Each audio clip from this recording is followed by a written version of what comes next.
In the name of Allah, the Beneficent, the Merciful, I bear witness that there is no God but Allah, and I bear witness that Muhammad is his apostle.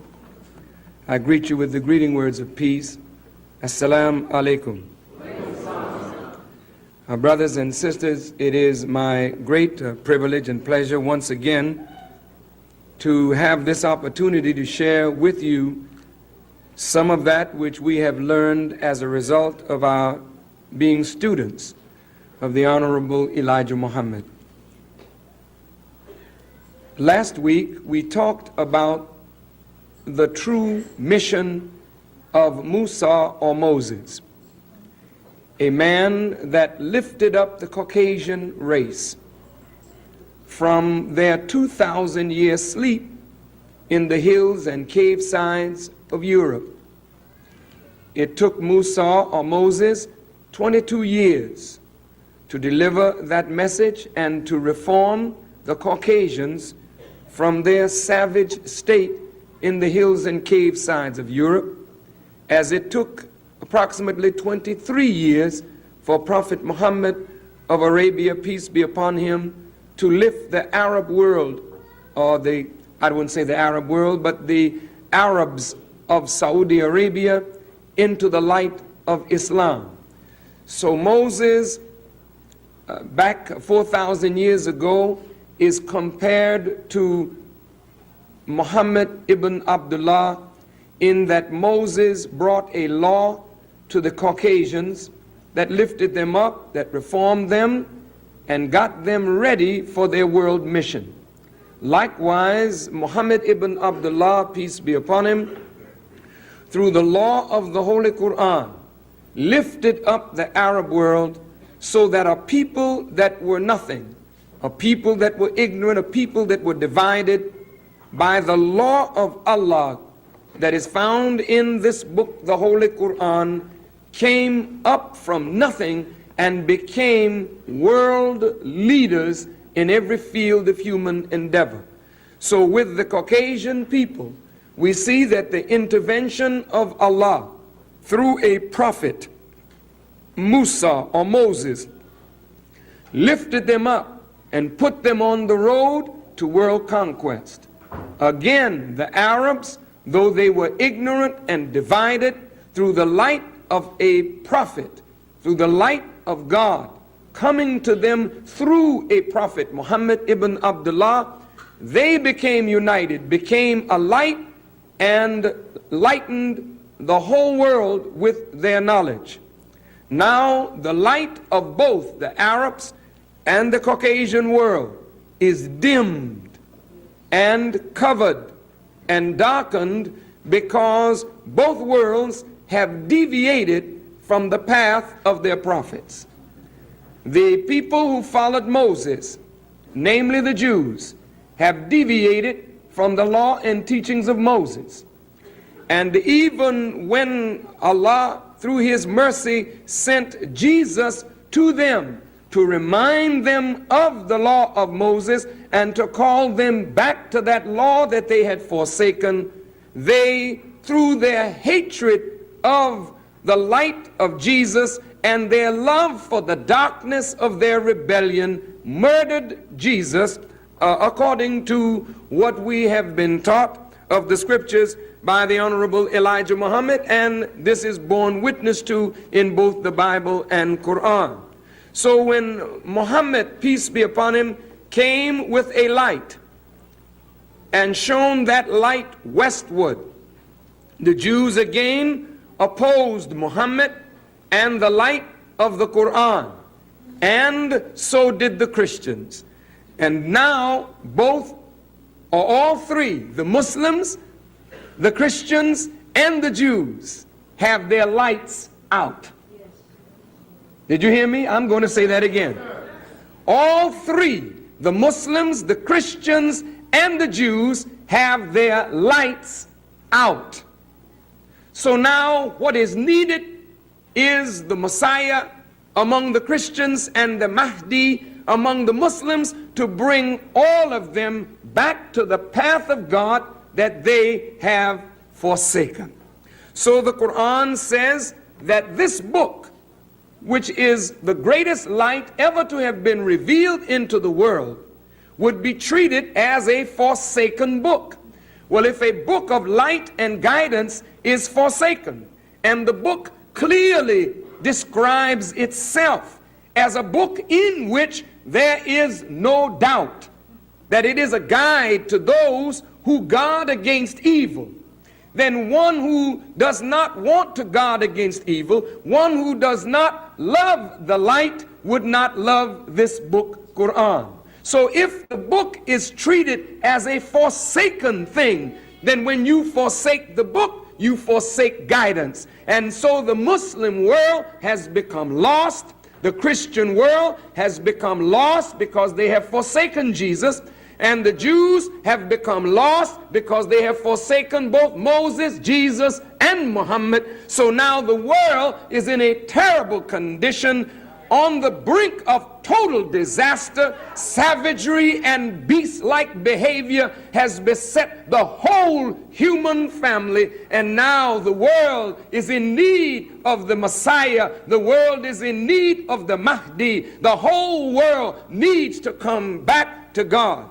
But those in power want to remain in power. But when the Mahdi comes and when the Messiah comes, he will sit down those in power, because it is those in power who have corrupted the world with their deviation from Almighty God. So, the Bible says that there will be a new heaven and a new earth, for the former things shall pass away. The Honorable Elijah Muhammad explained to us that Allah will bring in a whole new universe. He has that power according to the teachings of both the Bible and Quran. But we won't be around to see that, neither our children, our grandchildren, our great-grandchildren, or way on into the future. So even though it does have some meaning on the physical level, that's a long, long, long way off. But the real meaning of it is that there will be a new religious order and a new political order. For both the religious and the political order of the world has become corrupt and is unfit now to lead the human family. So Rome has to be set down. Sorry about that, Pope. Rome has to be set down. Listen carefully. Jerusalem has to be set down, and Mecca has to be set down. What does that mean? That the spiritual rulers of Mecca have to take the responsibility. The spiritual rulers of Christendom have to take the responsibility. The spiritual rulers of Judaism have to take the responsibility for the world condition. Because if you were on your job doing what you were charged to do, then the world would not be in this condition. So the spiritual leaders who have succumbed to the political leaders, and they have become corrupted by politicians, so they have put their light out. So the spiritual leaders are so dominated by the politicians that the political leaders have gone astray, and the spiritual leaders have their religion confined to the mosque, confined to the synagogue, confined to the cathedrals. Don't interfere with the politicians as they go about messing up the whole world for us to live in.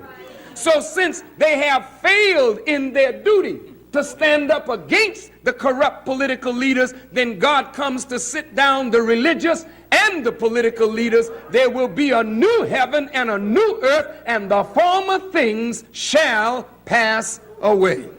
Now, where will this new heaven and new earth come from? It will come from a most unlikely place. All praise is due to Allah. Dear beloved Muslims and Christians, we must stop taking our religious scriptures for books of the ancients. We should stop looking at the Bible as stories of the ancients. We should stop looking at the Quran as stories of the ancients. But Allah, in His wisdom, gives us history of what went before us, so that we will see what is going on right now. These are illuminating books that will illuminate the world condition for us and guide us through the fall and destruction of this present world order. Now, as Moses lifted up the serpent in the wilderness, so shall the Son of Man be lifted up. Well, Moses had to lift up a savage. The Son of Man that is talked about in the Gospels is the son of a man. We are all sons of men, but this is a peculiar and special kind of human being. He's a man coming from a man.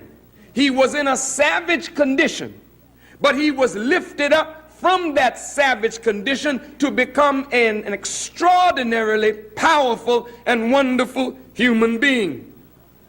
And through that wonderful man that was lifted up from savagery, God would bring in a new world order. The scripture says of this one that he would be the stone that the builders rejected. The scripture says of this one, he would be the first fruit of them that slept and the first begotten of the dead. Well, if we look at a sleeping world, we never see Caucasians as asleep. They've been wide awake and on the case for thousands of years. They are world rulers because they are wide awake. You are not ruling as you used to rule because you are fast asleep. So a fruit will come up from those who sleep. Some of us are not asleep. There are some of us who are actually dead. For when you're asleep, you have a consciousness that is suspended, and when you awaken, consciousness comes back to you.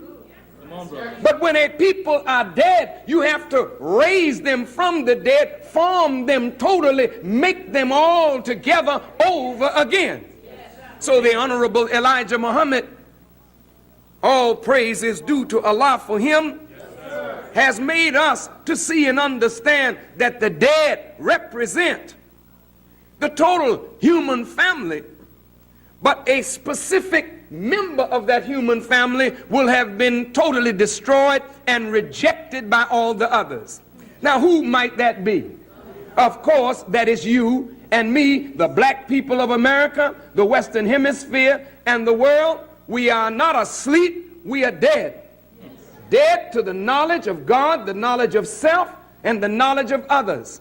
You don't have a consciousness. Even when you wake up, you are unconscious. So God has to produce a mind for you and produce knowledge to give you to produce consciousness.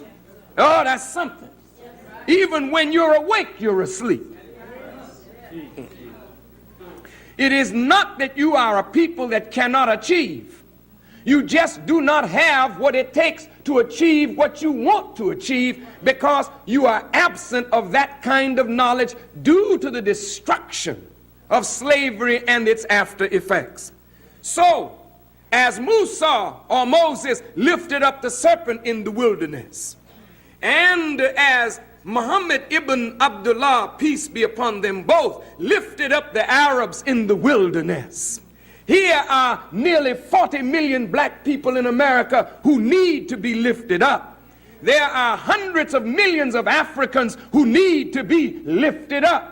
In the Caribbean, in Central and South America, and all over the world, dark people need to be lifted up. Is that right? Yes. All right. But now in America, you are not only in a savage condition. As we mentioned last week, a savage is a person that has lost the knowledge of self and is living the life of a beast. You and I are that. We have lost the knowledge of self, and this is why you have Black History Month. It's sickening that they would give you first a week and then a month to discuss a history that is infinity. Listen carefully. They give you 1 month to discuss what? Your history. Well, why would you discuss it? It's because it's a thing lost. And when you don't know what was, you are incapable of understanding what is. Therefore, you're ill prepared for what is yet to come. So you now must know your history. And one of our great black scholars said that as a tree without roots is dead, a people without a knowledge of their history is likewise dead. So here are 30 million dry bones, if you will, in the valley.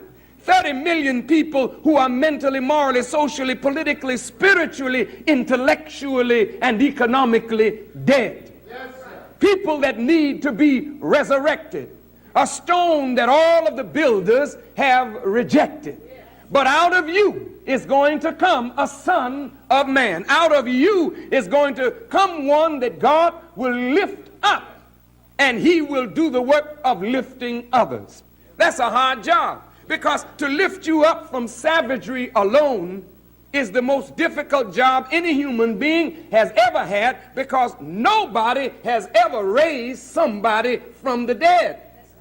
Jesus, in raising Lazarus from the dead, proved that the Spirit of God was in him. In fact, the word Emmanuel means God is present. God is with us. Elijah means God is with us. God is present. Well, when a man raises a thing that was dead, you don't have to ask, is God in the world? Is God coming? God is present, because no man has the power to raise something that is dead back to life again. So when Jesus came into the world and raised Lazarus from the dead, he was a witness that God was present in him to do that particular work. Now, in the Quran, in the 20th surah, it deals with Moses primarily. The 19th surah, which is Surah Maryam, deals with Jesus. So we have these two chapters dealing with these two great servants of God, Jesus and Moses. So I'm moving quite quickly because I don't have a lot of time today, but I want you to hurry and grasp this, because it's not difficult. It's very easy to understand. You are in a similar condition to what you read in the scriptures of Pharaoh and Israel and the children of Israel. Is that right? Yes, you are under a modern Pharaoh, aren't you? Yes, and you are yet like the cave dwellers in Europe, the Caucasians. You are in a savage condition, ill-formed, as they were ugly. In living that cave life, you and I have become ugly by living a beast life, following after former cave dwellers. Will you agree that we are ugly? Not ugly in features, but ugly in disposition, ugly in attitude, ugly in the foul spirit that we exhibit one toward another. We don't have love for self, love for one another, love for our children, love for our women. Is that right? That's a sign that you are ill-formed and need to be reformed. You're in a savage condition. All right. In that condition, you have been rejected by the entire world, and you reject one another. Is that right? Now the Caucasian people that rule black people have an inordinate amount of power. They rule the heavens, the earth, and the sea. And they don't want justice and freedom to come to you and me. So whoever would lift you up has to lift you up against the power of the modern powers that rule this world. Is that right? Yes, sir. So if you are to be lifted up, and America does not want to see the black man up, united and free, because if you are up consciously, with knowledge, united, you can break the power of their grip on us and go on and chart a new course for yourself. So if you break the grip of white America on yourself and chart a new course for yourself, you will also chart a new course for the nation. Listen carefully. America's own salvation depends on your own resurrection. Listen now. As you become the leader in music, you understand? When you play your note, they listen, and then they play a note after you. They're born to follow you. They follow you in style in music. They follow you in style in basketball. They follow you in style in football. Yes. They followed your fathers in style, in medicine, in philosophy, in government, in law, in commerce. They followed our fathers. It is not a crime. They should follow the original. We have followed them to our detriment. And if they turned around and followed us in the condition that they were in, they would double their loss. But if we became resurrected and they followed us, they would follow us out of darkness into the marvelous light of God. But the powers that be don't want to see you resurrected, because once you are resurrected, you would chart a new course and America could save herself. They would rather go to their destruction than see black people lead them aright. This is why they fought so hard against the campaign of Reverend Jesse Jackson. He had the right mind, the right moral idea to lead America aright and get her out of the condition that she's in. But they would rather go to hell in a ship that is sinking than to say that a black man led them out of the condition that they're in. Oh, praise be to Allah.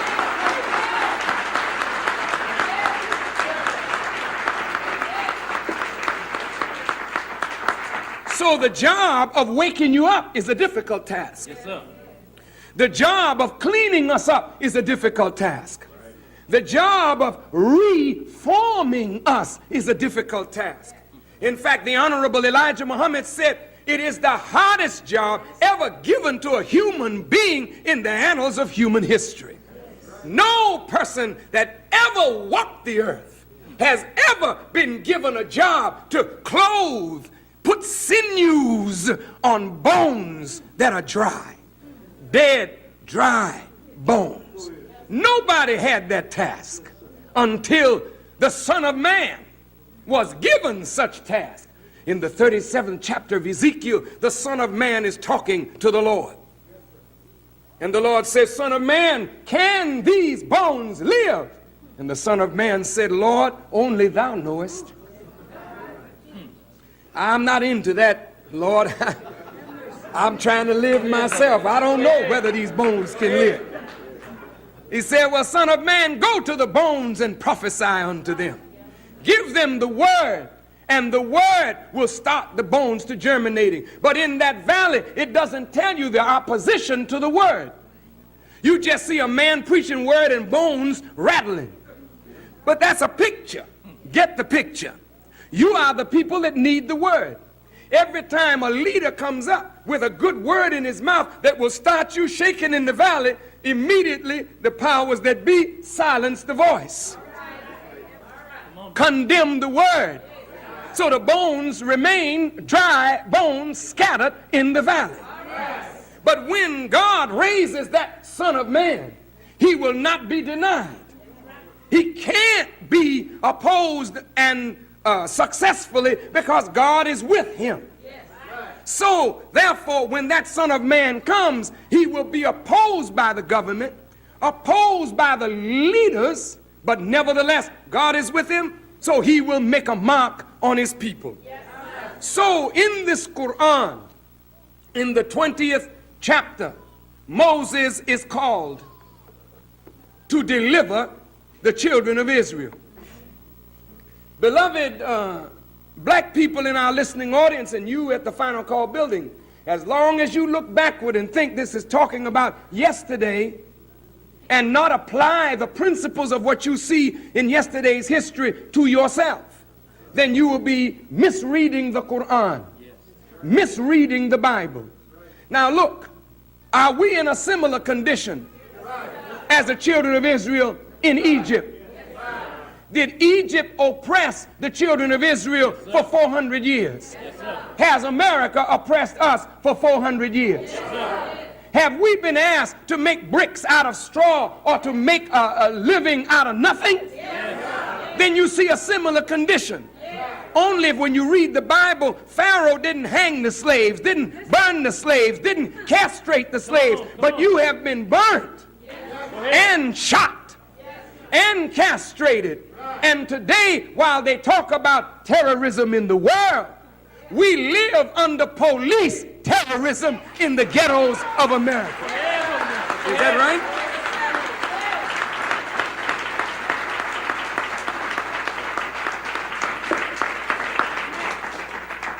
In a recent television interview with BBC of London, I happened to see the telecast. They sent us a copy of what they produced in London. And they questioned one of our dear respected preachers, Reverend Wyatt T. Walker of Canaan Baptist Church in New York City. And when they asked him about Louis Farrakhan and the controversy that is swirling around Louis Farrakhan, Wyatt T. Walker said to them, you must remember that Farrakhan is made in America. I don't know how the Reverend meant that. In other words, he was saying to them, if you don't like Farrakhan, remember, if you hadn't been what you were, you wouldn't have to deal with Farrakhan as he is. That's a very pregnant point that he made. I'm sure he didn't know the depth of what he was saying. No, he didn't. No, he said it, but he didn't know the depth of what he was saying. But I would like to explore it just for a second or two, that he may probably hear this tape and understand a little better what it means, made in America. See, all messianic or prophetic figures, all leaders that come out of the people are made by the circumstances of the people that called them into existence. There would have been no need for a Moses if there were no Pharaoh and no oppression. Do you hear what I'm saying? There is no need for a deliverer if there's nothing to be delivered from. There is no need for Jesus if the world did not call him into existence by the world blinding the people with the touch of Satan. You wouldn't need a man to open the eyes of the blind, make the deaf hear, the dumb speak, and raise the dead to life if that condition did not call the man into existence. So when you say made in America, what did you mean? You meant that the conditions of deprivation, the condition of blindness, the condition of death on black people, the condition of oppression and tyranny has called into existence a deliverer. And I am saying to the world that that deliverer is the Honorable Elijah Muhammad, whether you want to accept that or not.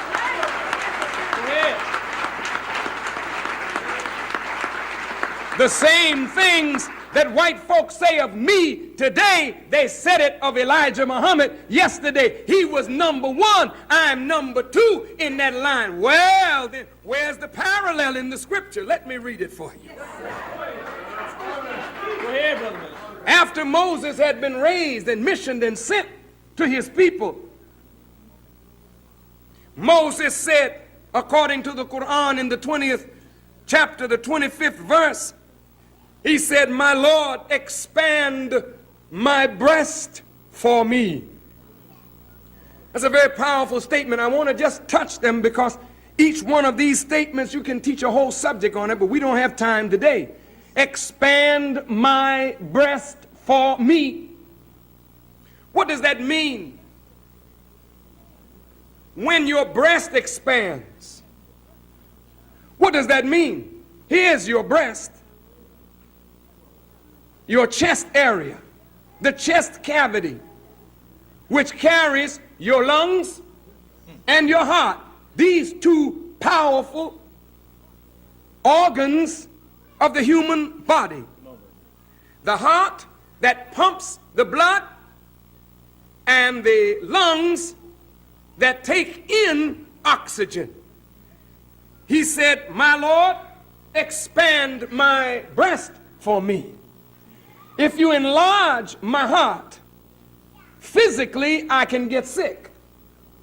But if you enlarge my heart spiritually, it means that my love will not be narrowly focused on only those that are my immediate people. But if you expand my breast for me, you will expand my feelings of love and commitment and compassion for more than what it was before I made that prayer.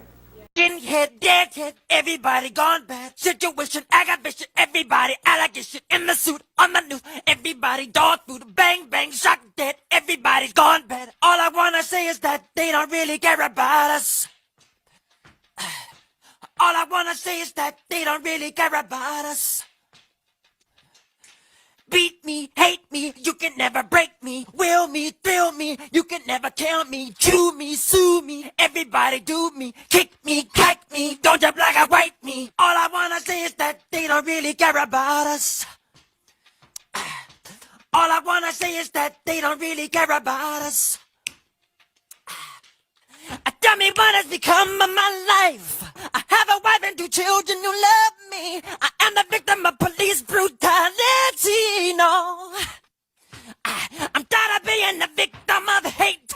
You're ripping me of my pride, for God's sake. Trepidation, speculation, everybody allegation in the suit, on the news, everybody dog food, black man, blackmail, throw the brother in jail. All I wanna say is that they don't really care about us. Tell me what has become of my rights. Am I invisible cause you know me? Your proclamation promised me free liberty, no. I'm tired of being the victim of shame. You're throwing me in a class with a bad name. I can't believe this is the land from which I came.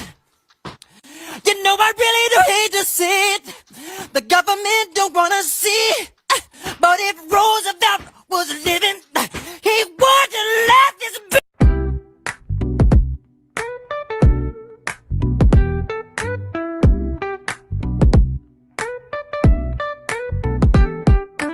Every Thursday night the vibe is set. Brother Leo and Sister Claudia, you won't forget. They're bringing truth, they're bringing light. Tune in, let them spark your mind tonight. The Imagination Show.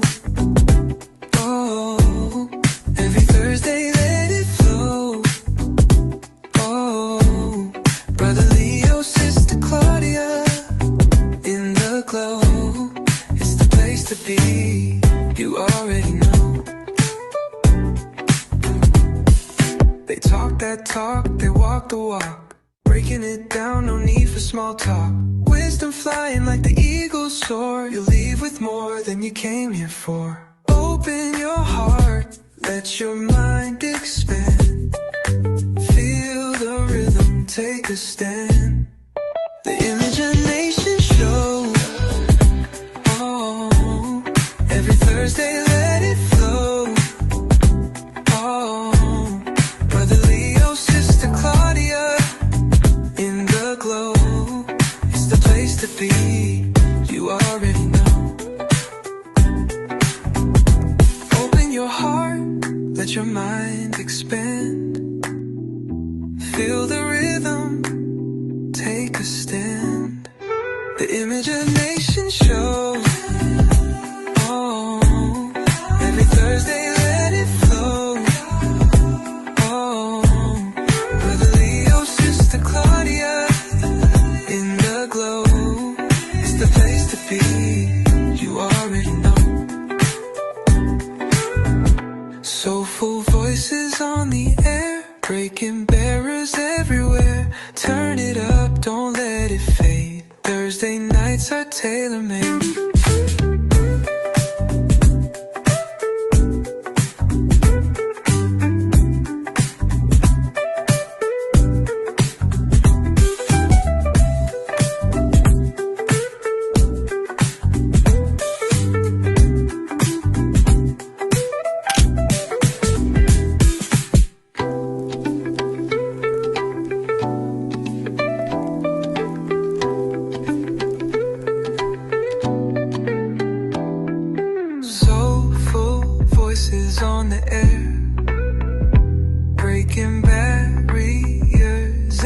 everywhere. Turn it up, don't let it fade.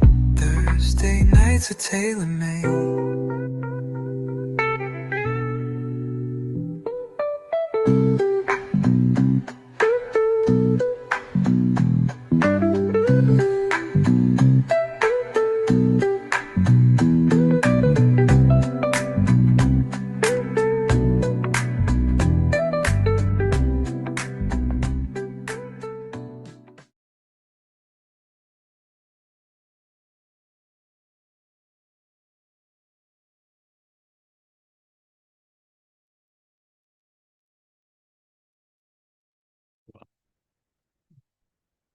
Come over a bit, Nick.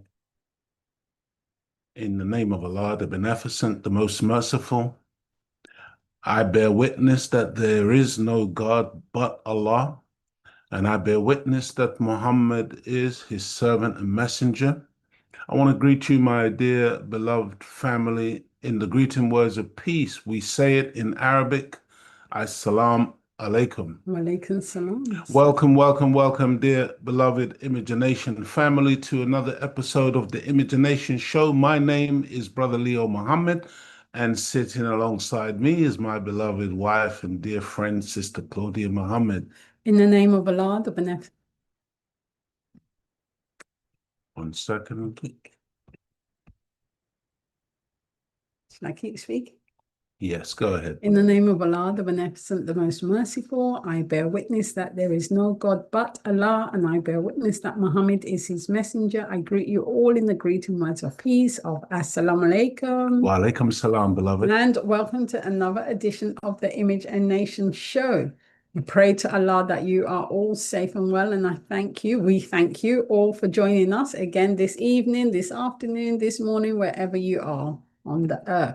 And just to say, big up to our brother Leo Muhammad for doing these shows, because although they're an hour and a half, 2 hours, it takes a lot of effort to do these shows. So we don't want to take our brother for granted. So praise be to Allah, brother Leo. Praise be to Allah. Well, today has been especially stressful, family, because it's been a very difficult task trying to get this particular show together. I had a lot of technical problems and issues. Also, I still haven't managed to solve these flats. Squares that are on the PowerPoint presentation, because I got so caught up trying to resolve some other issues that I wasn't even able to resolve those. But inshallah, God willing, by next week, hopefully these things will be resolved. But it's a very, as Sister Claudia said, it does take a tremendous amount of time to do the research, and then to actually physically sit and work on the computer and put these things together. But it's a labor of love, family. You know, at the end of the day, I think we said it again recently, based on the teachings of the Most Honorable Elijah Muhammad, based on Islamic principles and philosophy, we are not believers. We are not righteous people if we don't want for our brother and sister what we want for ourselves. So therefore, you know, for me, this is not a choice thing. It's duty. It's necessary.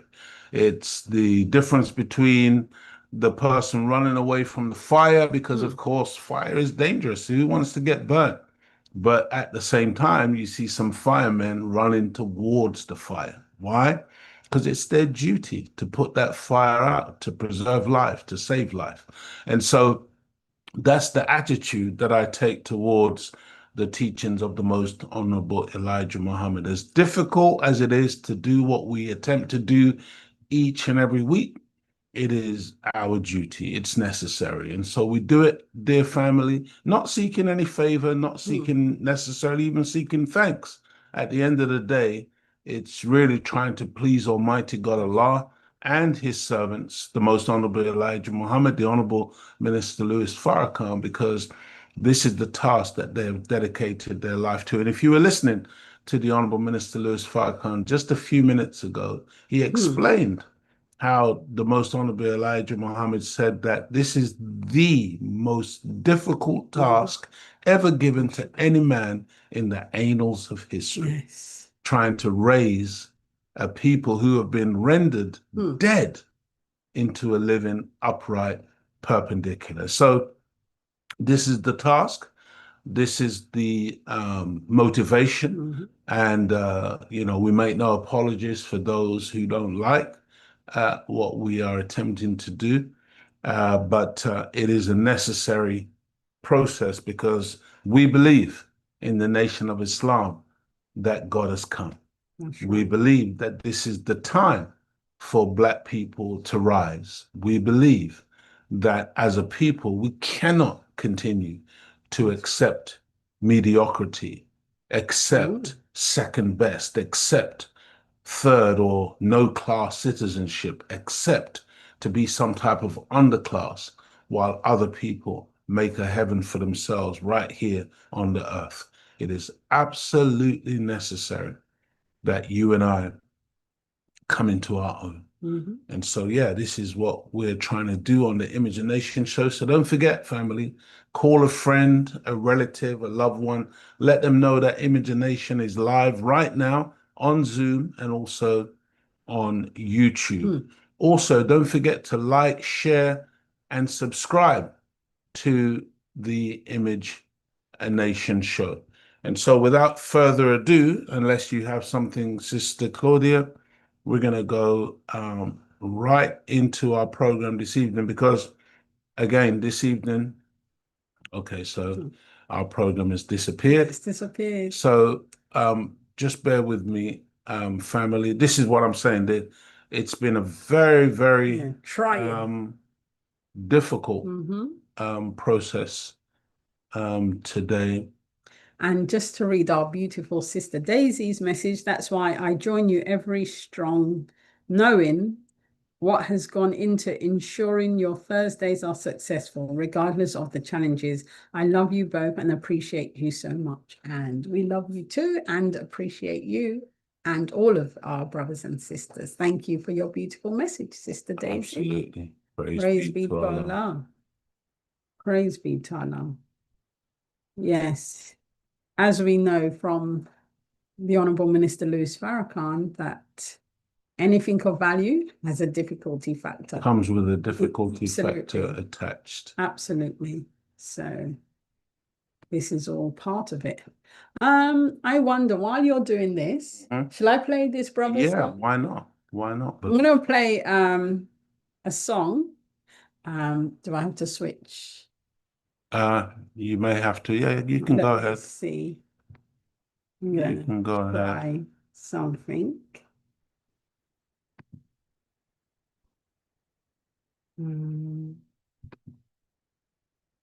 Let's see. Right there. Can you all see that screen? Right, this is from our brother. I'm going to read what he sent. Our brother Maltef. I hope I've said his name correctly. And this is this Father's Day. I'm releasing a very special song, Father, If I Could Wake You Up, on the 21st of June. This song is to be released. This song is dedicated to every father who sacrifices, supports, and loves unconditionally. Sometimes we hide our emotions, but not with this song. It comes straight from my heart, and I took a lot of emotions and feelings to complete this project, and I can't wait to share it with you all. The release date is the 21st of June, song title, Father. And so this is a preview. Yes, again, Okay. you see, you got a special preview. Inshallah. Premiering on YouTube. Make sure to subscribe and turn on notifications so you don't miss the release. Father, If I Could Wake You Up is a song about love that never leaves us, even after loss. It speaks to the longing of every son or daughter who wishes for just one more conversation, one more piece of advice, one more moment with the person who helped shape their life. This song is for the fathers who guided us, protected us, sacrificed sacrifice for us and to press still in our hearts long after they are gone. Through pain, memory, and hope, this song explores the connection between generations, reminding us that love does not end when life does. This song touches you. If this song touches you, dedicate it to someone you miss. Let the music become the conversation you never got to finish. Some people leave this world, but never leave our spirit. So, with that, do you have to press mute on your thing so that I can press my sound? No, you go ahead. Let me see. Yeah, let me. Let the music become the conversation. No. Some people leave this world, but never leave our spirit.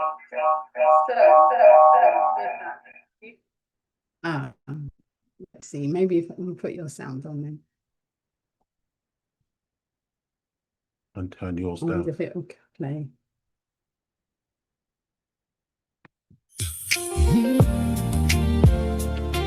Oh yeah, if I could wake you up,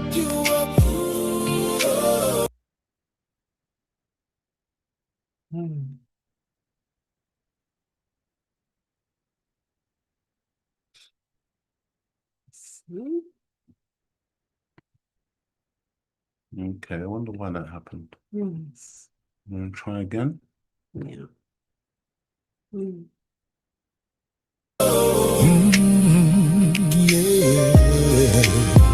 Oh, if I could wake you up, if I could wake you up, yeah.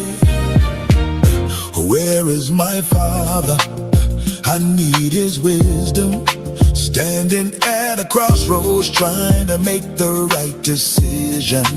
When you were around, I was too blind to see all the quiet wisdom and guidance you were giving me. There were questions in my heart, I never let them rise. Now they echo in the dark like tears I never cried. If I could wake you up just for a day, sit at your feet, hear what you'd say, tell you what I'm facing, tell you where I stand, ask you how to be a better man. Oh, life moves fast and pride moves slow. We think there's time, we never know. Why didn't I do more when you were alive? Why didn't I share more of my life? Shower you with love, give you all I could give, tell you every day you help me live. Now you're gone, I can't do that no more. Can't see your smile walking through that door. All I've got is memory and truth, trying to make a better man in honor of you.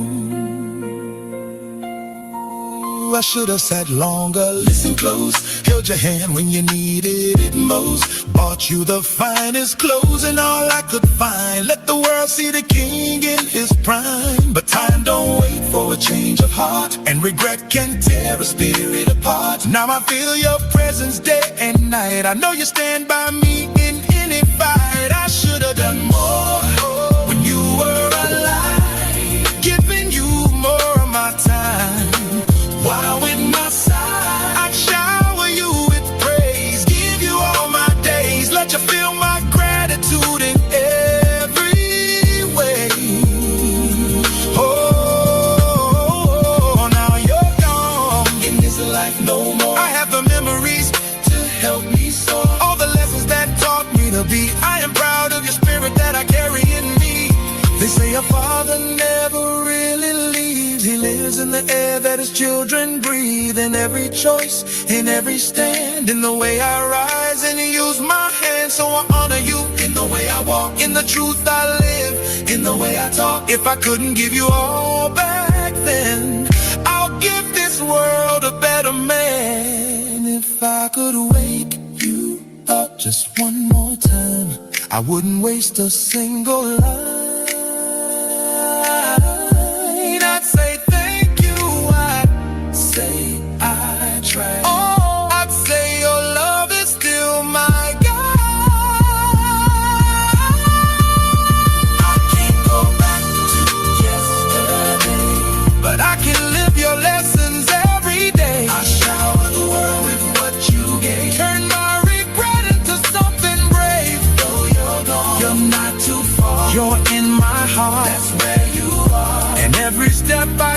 in this life is because of you.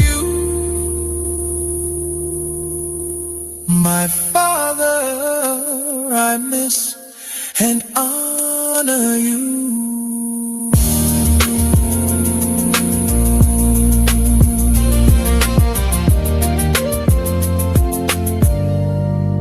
If I could wake you up. Wow, that's beautiful. That was really nice. That Tony. was beautiful. Praise Yeah. Allah. Congratulations to our brother for such a wonderful, Exactly. wonderful piece of music. Beautiful. Pray Allah that when that is released later on this month, that, you know, people will absolutely support it. Absolutely. Praise be to Allah. Let me see where we are now. Okay. I pray that everything, you know, works out for us this evening as we go into our presentation this evening, dear family. Welcome to episode 237 of the Imagination Show. Today is Thursday, June the 4th. June the 4th. Our brother Anywright was reminding us that it's the 3-day fast starting today.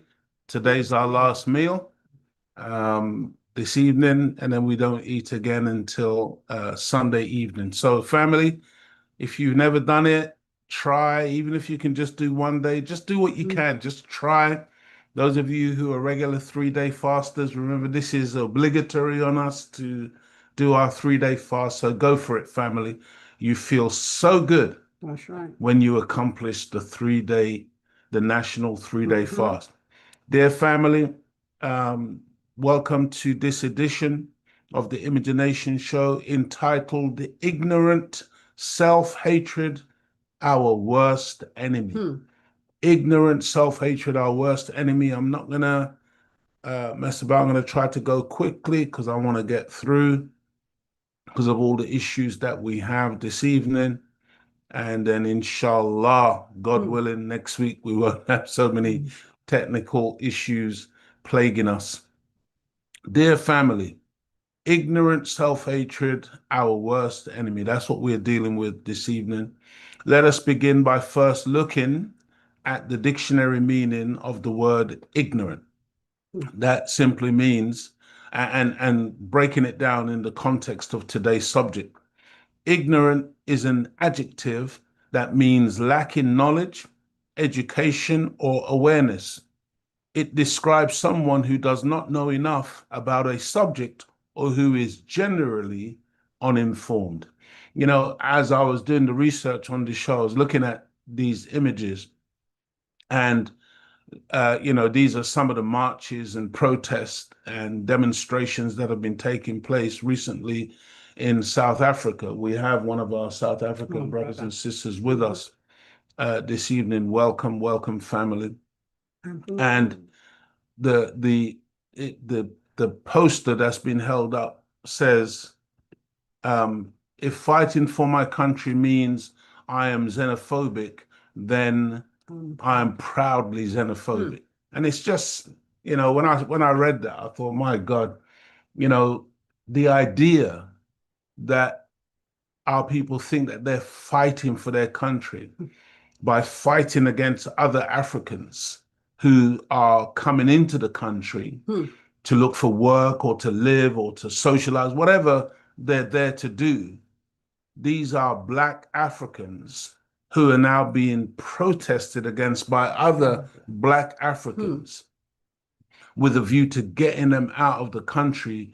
And this person believes that they're fighting for their country by fighting against other Africans, while in reality, the country is controlled, ruled over, and dominated still by those who were the former architects of an apartheid regime, a racist, wicked system that absolutely kept our people, you know, destroyed as a human reality for literally hundreds of years. Dear family, an article in the Los Angeles Times stated the following.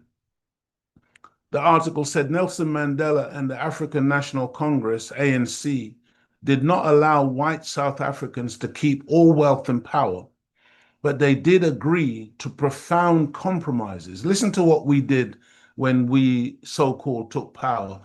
We agreed to profound compromises during negotiations to prevent a civil war. This is what the white media and the powers that be said, oh, there'll be a civil war if black people come to power and we take back control and we deal with, justice and retribution and all these things.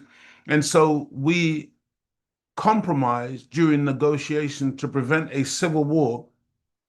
These compromises secured political democracy, but left economic control and land ownership largely in white hands. I want you to really think about this, family.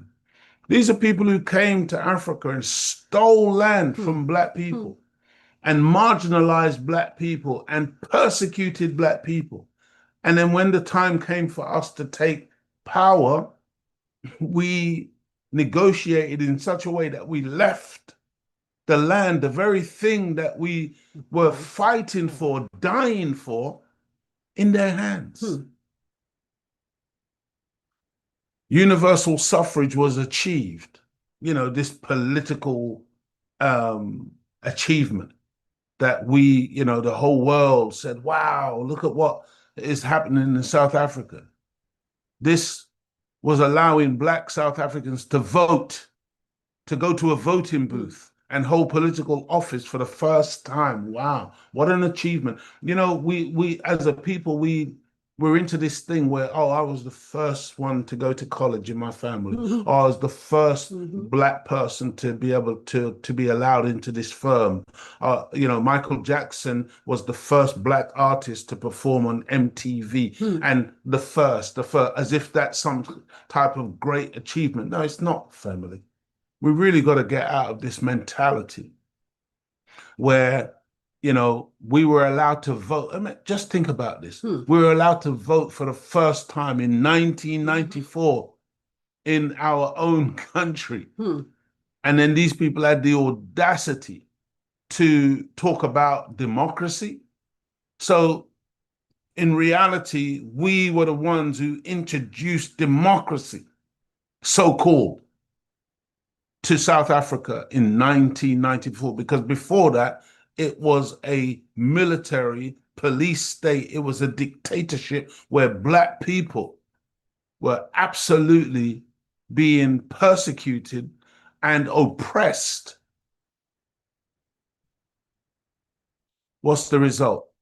The ANC won the 1994 elections and Mandela became the country's first black president, ending the all-white government. Did it end the all-white government? No, it didn't. It didn't end the all-white government, beloved, because again, we had to incorporate all these white people into the power structure.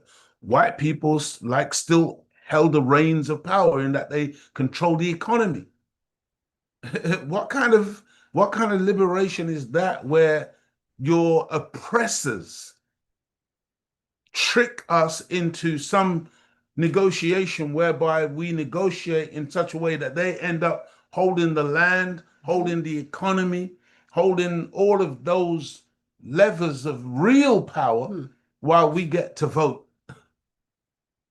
Wow.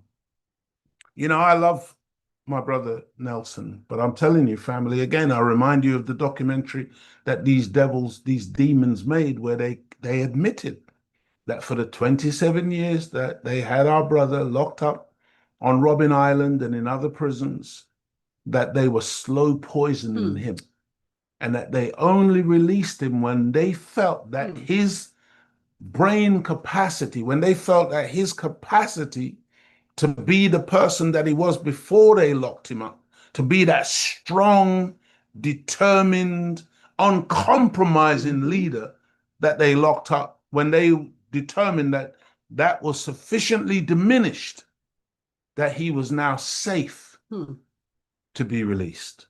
I want you to hear me, family, because I don't think I know for a fact that we just totally do not understand the type of enemy that we're dealing with and how their technology is so superior in terms of their tricks and lies, and that we keep falling for their tricks and lies over and over and over again, not realizing that you actually cannot do a deal with Satan.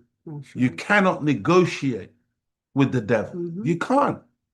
It's either you're going to build your power to the point where you can take power. They're not going to give you nothing. What was our brother's name? Our brother.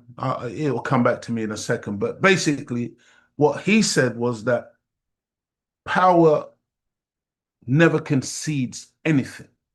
You have to take power. Nobody gives power. That's right. That article continues. It says, what is the meaning of self-hatred? Or should I say, I'm going through this title and really breaking down the language in the title, dear family, ignorant self-hatred, our worst enemy. So I'm asking the question, what is the meaning of self-hatred? And again, I'm just going with some very basic dictionary definitions because most of this stuff is written really from the perspective of the Caucasian, but I'll go deeper into it to show you how, they don't even get close in truth. So self-hatred or self-loathing is an extreme, persistent pattern of intense dislike or criticism towards oneself. And I'm telling you, man, if you watch Black people and listen to us, watch our behavior, this is real. This, so many of us, it's clear by the way we treat one another that we don't like ourselves. When you look at the things that we're doing today, those of us who are blonde in our hair, those of us who have got to have all of this fake hair, which doesn't resemble our own hair, those of us who have got to have, blue contact lenses, those of us who have got to be doing all manner of cosmetic things to our bodies, those of us who are today are covered in tattoos. Why? Don't you understand how beautiful God made you without all this ink now being injected directly into your bloodstream and causing a lot of problems? There's a lot of illnesses coming now from these tattoos, family. But all of it designed to try to change ourselves in such a way to make ourselves more acceptable. We think that we're making ourselves more beautiful. We put on all this makeup, so that we are no longer presenting ourselves as who we are. We're wearing a mask. It's not us. You meet a woman and she's covered in makeup. And I'm telling you, man, when she goes in the bathroom and removes all of that, you're wondering, who is this? Yeah. It's a different person. It's not, you're not, people are not presenting themselves as who they are. And we don't, and I know you think you need all that stuff. You don't need all that stuff. My wife don't wear no makeup. Sister Claudia's not wearing makeup. It's not necessary. Go ahead. I was going to say, sometimes I'm tempted to when my skin goes a bit funny, but then I say, well, what's the point? Because it's still, that's how it is. But it's all by design, because the devil, Satan, wants us to be unacceptable to God. That's right, beloved. That's right. So we're trying to fit in. Wearing our mask. Right, absolutely. But God says, I'll take you how you are, but then you have to change. Come on now. It goes beyond typical self-doubt or having a bad day. We're not just talking about, everybody gets little doubtful things sometimes. Everybody has a bad day. I felt like I had a bad day today with all of this stuff that I was trying to do on the computer. However, manifesting as an internalized, this is what we're talking about, the self-hatred, the self-loathing. This is when it manifests as an internalized, harsh inner voice that constantly shames, demeans, and tells you that you are fundamentally not good enough. And this is how a lot of our people walk around feeling, man. That's right. Some of our people are scared to death to go in the front door of a top class hotel or a top class restaurant or whatever, we might find ourselves looking for a side door or rear door, whatever, because we don't feel worthy. That's right. A harsh inner critic, constant negative self-talk and harsh self-blame over even minor flaws or mistakes. Be careful, family, of the way we talk to ourselves, the self-talk. We say a lot of negative things, even little things like when we say, oh, I'm really not good at remembering names. Well, do you understand that you're programming yourself not to be good at remembering when we talk like that? We have to learn to speak positive into ourselves if we're going to become that which we desire to become. We can't keep saying, I can't do this, I can't do that, I'm this, I'm that in a negative, because whatever it is that we think and then we say out loud, we become that That's thing. right. The subconscious mind cannot distinguish between fantasy and reality. Whatever we say, the mind takes it literally and will make it a reality in our lives. It will manifest. I hope you're listening, family. Upward comparison.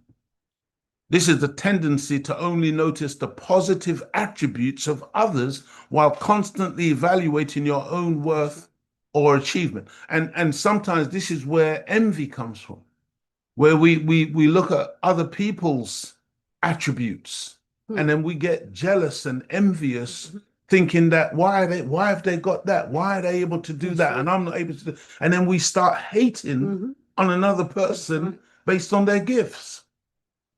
This image is of a young black brother holding a gun in the face of another. I mean, this is so standard now. That's right. This type of behavior, and you hear the language and the talk that we talk. I smoke the nigger.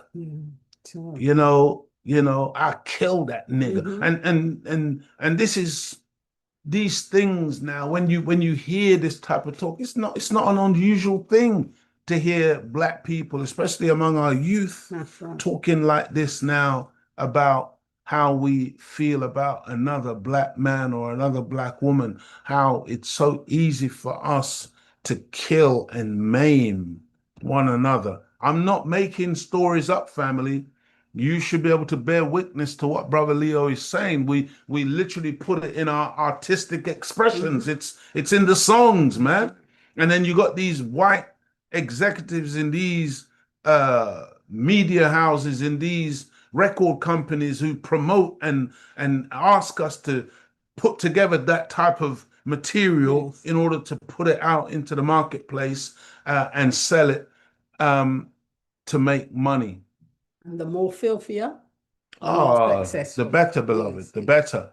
So the meaning of self-hatred continues, family. Avoidance of paralysis, being afraid to set big goals or take risks because you inherently believe you will inevitably fail. Some of us won't try the 3-day fast. It's oh man, I'm not even going to try. Stop it, man. Why? See, if you when you set a goal like that for yourself and you achieve it, do you understand what that does to your psychology? Do you understand how powerful that will make you to feel when you know that you can do stuff like that? When you set your mind to a goal that's big, and we stop, always just doing little small incremental things because we're scared that we're gonna fail. This is part and parcel of the self-hatred, family. When we are trying to please everybody, seeking constant validation from others because you cannot generate a sense of self-worth on your own. You've got to know your own value. You've got to be able to put value on yourself, because when we devalue ourselves, it's bad enough the enemy devaluing us, but when we devalue self, we can't put value in anybody else. We certainly not going to put value in our brother and our sister if we have already devalued ourselves. If we see ourselves as a dog, if we see ourselves as a nigger, If we see ourselves as something low down and worthless, this is why, I get upset every time I see us walking around with, our pants sagging all the way down around our hip and, our underpants on show and whatever, and just this sloppy way that some of us carry ourselves now. Have you seen all these people who now go in the street with their pajamas? So annoying. Wearing slippers and what they Pajamas, call it, slippers. sliders, they call it. Yeah, well, You know, proper slippers. back Because, in the day, we would never do that. That was for home. yeah. If we were gonna go in the street, we would dress, man, And because dressing gowns they're wearing. come on, man. Don't you understand that they're making us into slobs? They're making us sloppy people. They're making us degenerate. But we think that these things are not important. Yes.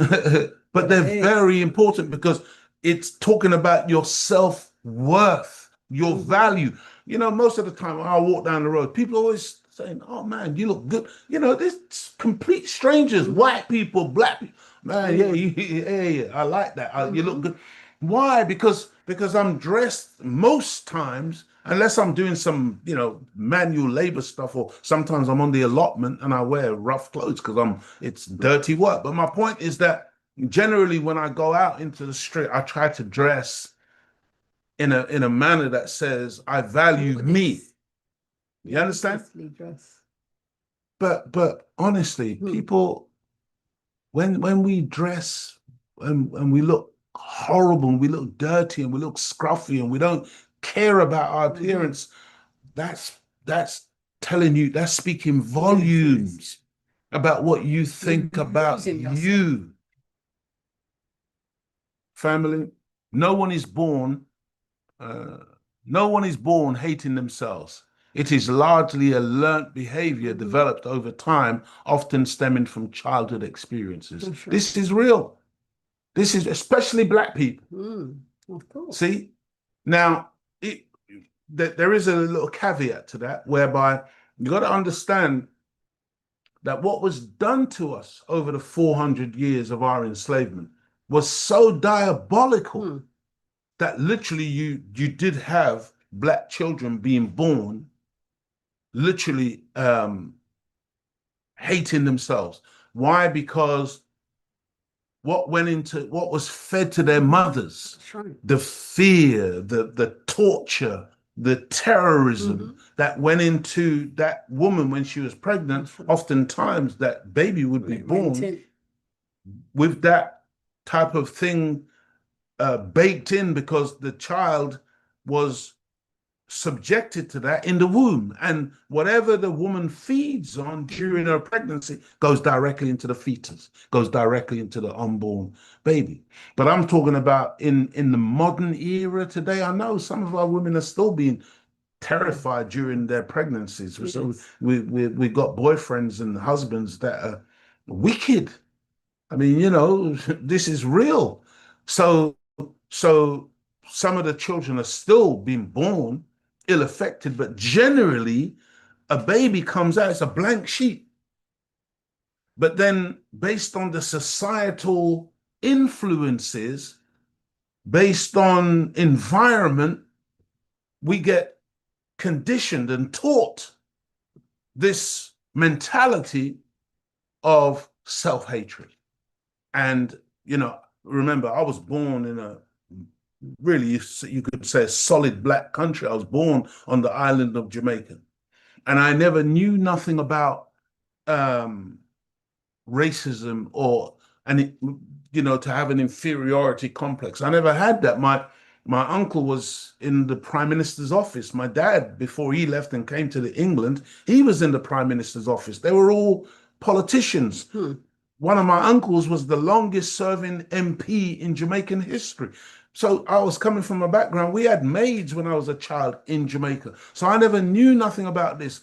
But family, within a few years of being in this country, I found myself on one occasion looking in the mirror in a bathroom, asking God, why did he make me black and ugly? Now, where did that come from? That came from the environment. That came from all of what I was picking up and being fed. See, whereby now I'm developing an inferiority complex based on the racism The environment. that permeates the society. Man, this is so heavy, dear family. It's so heavy. Receiving constant negative messages from adults, emotional neglect, or early trauma. Do you understand how much Black people are traumatized in a world like this? You know, the kind of beatings that we used to get as children. My God, from our parents, a direct legacy left over from our enslavement and how we would be treated on the plantation. That was passed down. See, family discrimination, internalizing the negative comments or prejudices directed at you by society. Let me tell you something. It goes so much deeper than that. It's really not about prejudice, prejudging. Yeah, people prejudge us, whatever.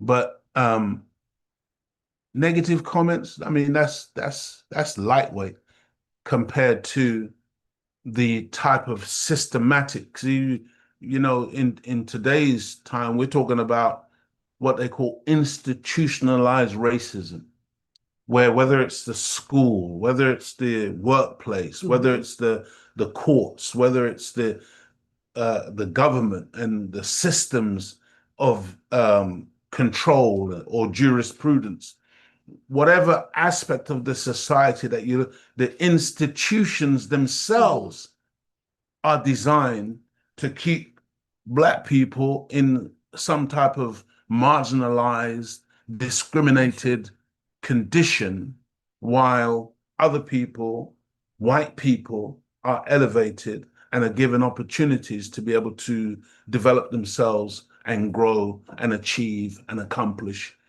I mean, think about what we're dealing with today, family. Did I you was have going to say something? that's why you can always tell when it's like children under the age of 7 at schools, in schools, you can see what kind of family they have because they act out their parents. happening at Yeah, home? what that's like the bully. They're getting bullied at home, so they think, okay, let me bully this child. The racism, oh, you know, oh, you're Black and ugly. Parents speaking. These are all things stemming from your family when you're at that young age. Yes. Because our children, they went to an Islamic school, which was mainly Pakistani people. Orthodox. Yeah. Orthodox. They said, oh, you're telling our children, you're not, you can't be Muslim, you're Black. See, where's that coming from? From a child at 5 years old. Yes, exactly. You know, showing again that this, you know, because we always hear this from the so-called Orthodox. Yeah, there's no there is no racism in Islam. Shut up. Yes, Shut exactly. up. Yeah. No racism in Islam. Let me tell you something, family. You know, racism has poisoned the bloodstream Oh, of absolutely. every single aspect of this life. And anti-Black racism specifically is what we're talking about. No matter where you go, no matter what the system is, you're going to find anti-Black racism That's right. baked into it, because that's the nature of the world in which we live. It's not really our subject today, but we will go into that on another occasion, because you know, that needs to be broken down in terms of where that mentality really comes from. South Africa, a land of opportunity, struggle, and resilience. But today, it's standing at a crossroads. As unemployment soars and communities feel the pressure, the government is tightening its grip on immigration, sparking a national conversation about fairness, survival, and identity. The government says it's stepping up efforts to deport undocumented migrants who, it argues, are competing with South Africans for scarce jobs. Home Affairs Minister Leon Schreiber describes the situation as part of a neglected chapter in the global migration story. He warns that the tension between citizens and foreigners looking for work has become a real tinderbox. In the past year alone, South Africa has deported around 51,000 people, more than some major European countries combined. And Are you listening? They've deported over 51,000. And these are black Africans they're deporting, beloved. See? Look at the Home Affairs Minister. Look at how is this white man still in government in South Africa? And by the way, this is the this is a party that was one of the racist apartheid parties, the Democratic Alliance, who have now joined with the ANC. My God, honestly, like sometimes, man, it's not an accident. Remember what the title of this show is, okay? Ignorant self-hatred, our worst enemy. We see this ignorant thing that we do, family, where we think that we are so learned or we're so smart, and we got this same white man who is supposed to be, governing over our people. And now the government is talking about they're deporting all these blacks. Don't you understand that this is a big trick and that you're being played? And that all of the scarcity and the shortages and the lack of jobs and the lack of resources for the masses of our people, that's something that's engineered by powerful, rich, white elements who govern in South Africa, and it's got and also corrupt black government officials who have now joined forces with these demonic people, and that it's got nothing to do with the masses of poor people who are now being forced to turn in on themselves and fight each other over crumbs. And we are supposed to blame other Africans who are trying to make ends meet coming into the country. And we think that because of them, if we could only get them out of the country and get rid of them, our lives will be so much better, and we'll get. You're living in a fool's paradise. This is divide and rule at its finest. That's now being practiced, family. I'm listening to the newscaster, and it's laughable the way in which they're breaking down what's supposed to be going on in the country and what the government is trying to do in order to fix the situation. You think that this government is going to be able to fix the situation? No, it's the masses of the people will fix the situation when the masses of the people realize that what happened in 1994 was not the end of apartheid. It was not genuine and true liberation. It was not a genuine transfer of power and resources and the levers of power. That the masses were tricked. Schreiber insists that if his department had more resources, those numbers would be even higher. BI for decades. South Africa's industrial strength has drawn job seekers from across the continent, from Zimbabwe, Lesotho, Mozambique, and beyond. But with unemployment sitting above 33%, frustration is growing fast. Millions of people are looking for work, yet opportunities remain painfully limited. And when economic hardship hits, tensions rise. History has shown the devastating consequences. Waves of xenophobic violence in 2008, 2015, and 2019. 2008, 2015, and 2019, black people turning on black people in South Africa, and now in 2026, black people marching and turning on other black people in order to kick them out of the country, thinking that that will solve their problem, when the problem stems from who is in government, who is governing you, who controls the wealth, who controls the money, who controls the mines, who controls the agricultural land. got nothing to do with your brothers and sisters who come from Lesotho or from Zimbabwe or from Ghana or from Nigeria. My God, what have they done to us, family? Moments when anger boiled over and lives were lost. Recently, disturbing reports have surfaced again of foreigners being chased away from clinics and communities where fear and resentment have taken Imagine root. that. You got a person from Zimbabwe trying to go to the hospital or go to a doctor, and then you got black South Africans chasing them away from the hospital because they're using resources that should be just for us.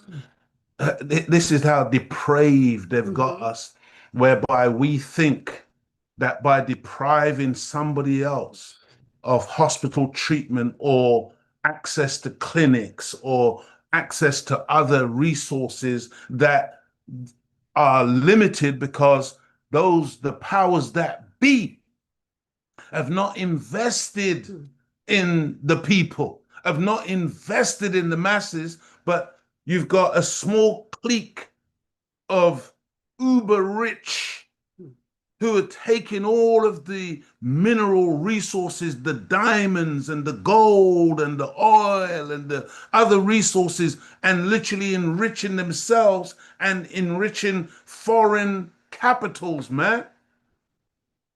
And multinational companies, De Beers.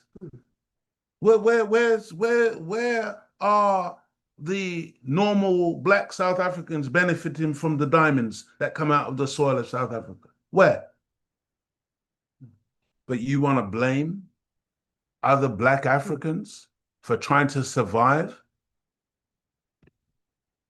But Schreiber insists that the government is managing the issue responsibly. As a key figure from the Democratic Alliance, now part of the Government of National Unity, he says the approach is rooted in the rule of law. His The message. rule of law. I mean, you listen to these people talking about the rule of law. Do you see what's going on in this world? While these people talk about the rule of law, these people who don't know nothing about law, breaking the law, left international law, left, right, and center, while we watch all manner of evil being perpetrated all over the planet, and you're going to talk about the rule of law?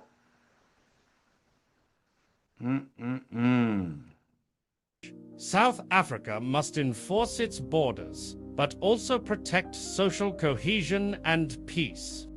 The question now is, can South Africa strike the right balance?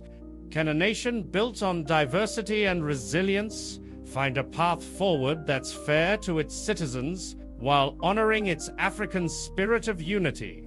The world is watching, and so are millions of South Africans whose futures hang in the balance. Hear that? Futures hang in the balance. They've got African people who think that they've moved past apartheid, think that they've moved past racial discrimination, think that they've moved past that system that was put in place long, long ago that caused our people to be absolutely in a state where we were just above the lower animals. And we think that we've moved on, when in reality, dear family, that's exactly where they have us still today, turning on one another. Do you know that in South Africa, there's a tremendous amount of violence? The prisons are full of black people. There's a lot of murder. There's a lot of rape. There's a lot of domestic violence and abuse. There's a lot of alcoholism. There's a lot of drugs, because the society is being geared in such a way that, again, a small clique are fine, are taken care of, while the masses are left to grope about trying to make ends meet. This is by design. And it's got nothing to do with immigrants coming into the country and taking other people's jobs, or immigrants being the lawbreakers. This is the same thing that they're doing in this country right now, blaming the immigrants. When in reality, the problem stems from those in government, those at the top, those who are the money brokers, those who control the resources. This is a playbook that has been used. It's not real, family. But when we are ignorant, we can be turned against our brother. We can be turned against our sister.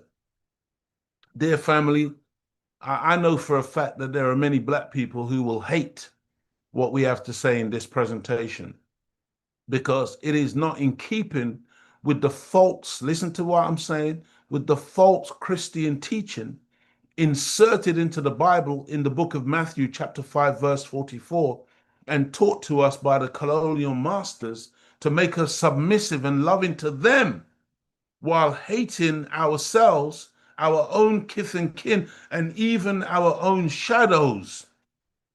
But because of the following words attributed to a white Jesus, we have become like lambs to the slaughter. I'm going to read the words that they've attributed to Jesus in a second. But I just wanted to go back over here, because I think it's our brother Ronald Thompson said, the white man is good at taking the focus off himself. I think that's meant to say. And Ronald Thompson also wrote, Jesus said, love your neighbor. But he didn't just say love your neighbor, he said love your neighbor as yourself. In other words, you've got to love yourself first. If we hate self, we can't love our neighbor. Right. See, all this love your neighbor, no. Love your neighbor as yourself. See, the criteria is you got to first have self-love. But let's look at these words that they attributed to Jesus in chapter 5, verse 44 of the book of Matthew. It says, but I say unto you, love your enemies, bless them that curse you, do good to them that hate you, and pray for them which despitefully use you and persecute you. My God.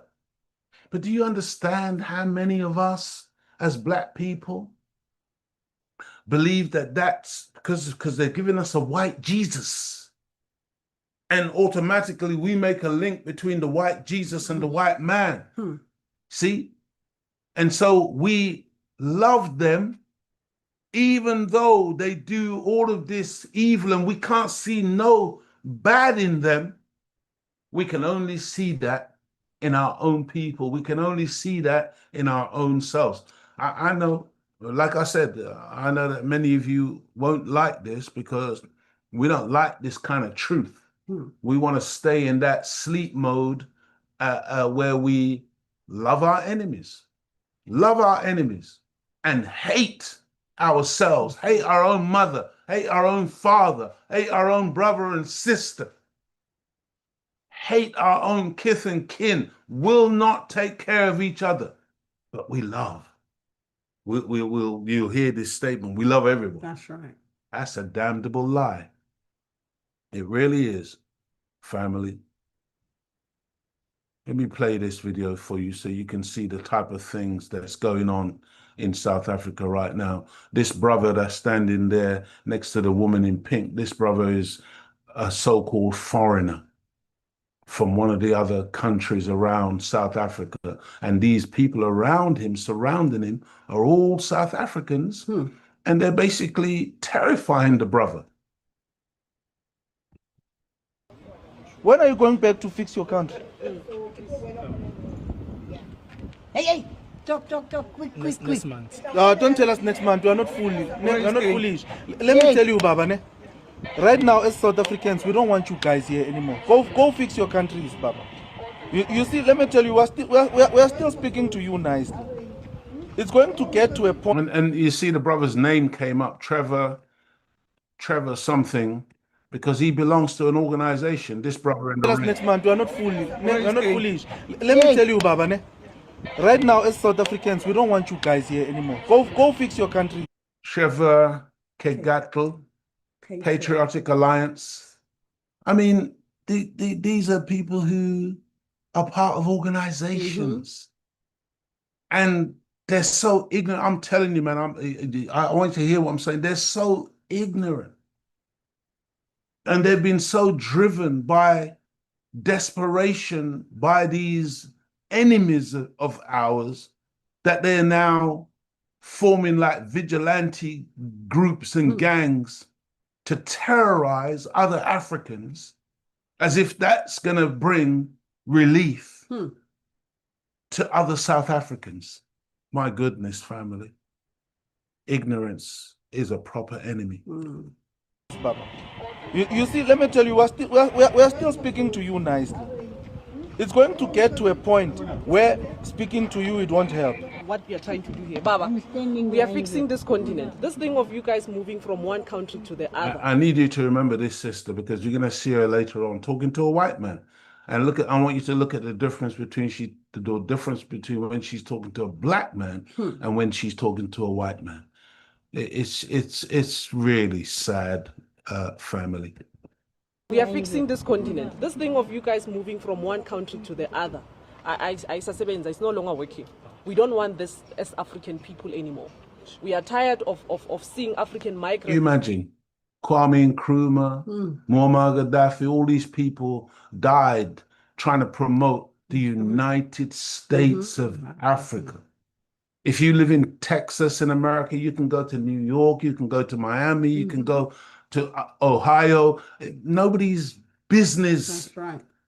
You're an American. You can travel from one state to another. Here you got Africans telling another African, we don't want you moving around. We don't want you going from one place to another. This is how stupid we've become as a people, man. Now we want to go into staying in our little enclave, thinking that, we're preserving something, when all we're doing is reinforcing that which the white man put in place back in 1884, 1885 at the Berlin Conference, when he drew these artificial lines that they call borders between black people. And here we are in our ignorance, reinforcing this stupidness. My goodness. We don't want this as African people anymore. We are tired of seeing African migrants moving all over the world. And we're not going to play with you guys.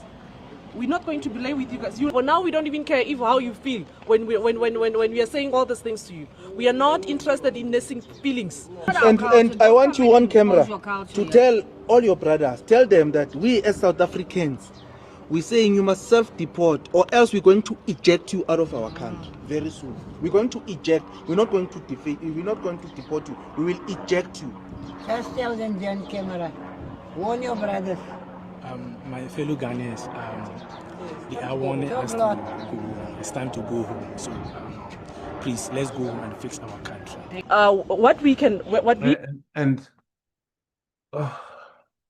Because obviously Trevor is aware that the camera was there. He didn't really want to say what he really wanted to say. But we're not going to deport you. We'll eject you. Let me tell you something. That was such a sinister threat, really. Because what he's telling the brothers, if you don't get out, we're going to kill you. See, because this is how we feel towards other black people. And tell your brothers on the camera. Tell them not to come here. Tell them to get out. You see? And the poor brother is so scared. But now watch this so-called sister now talking to a white man, basically pleading with the white man for jobs and work and how, they'll take care of him.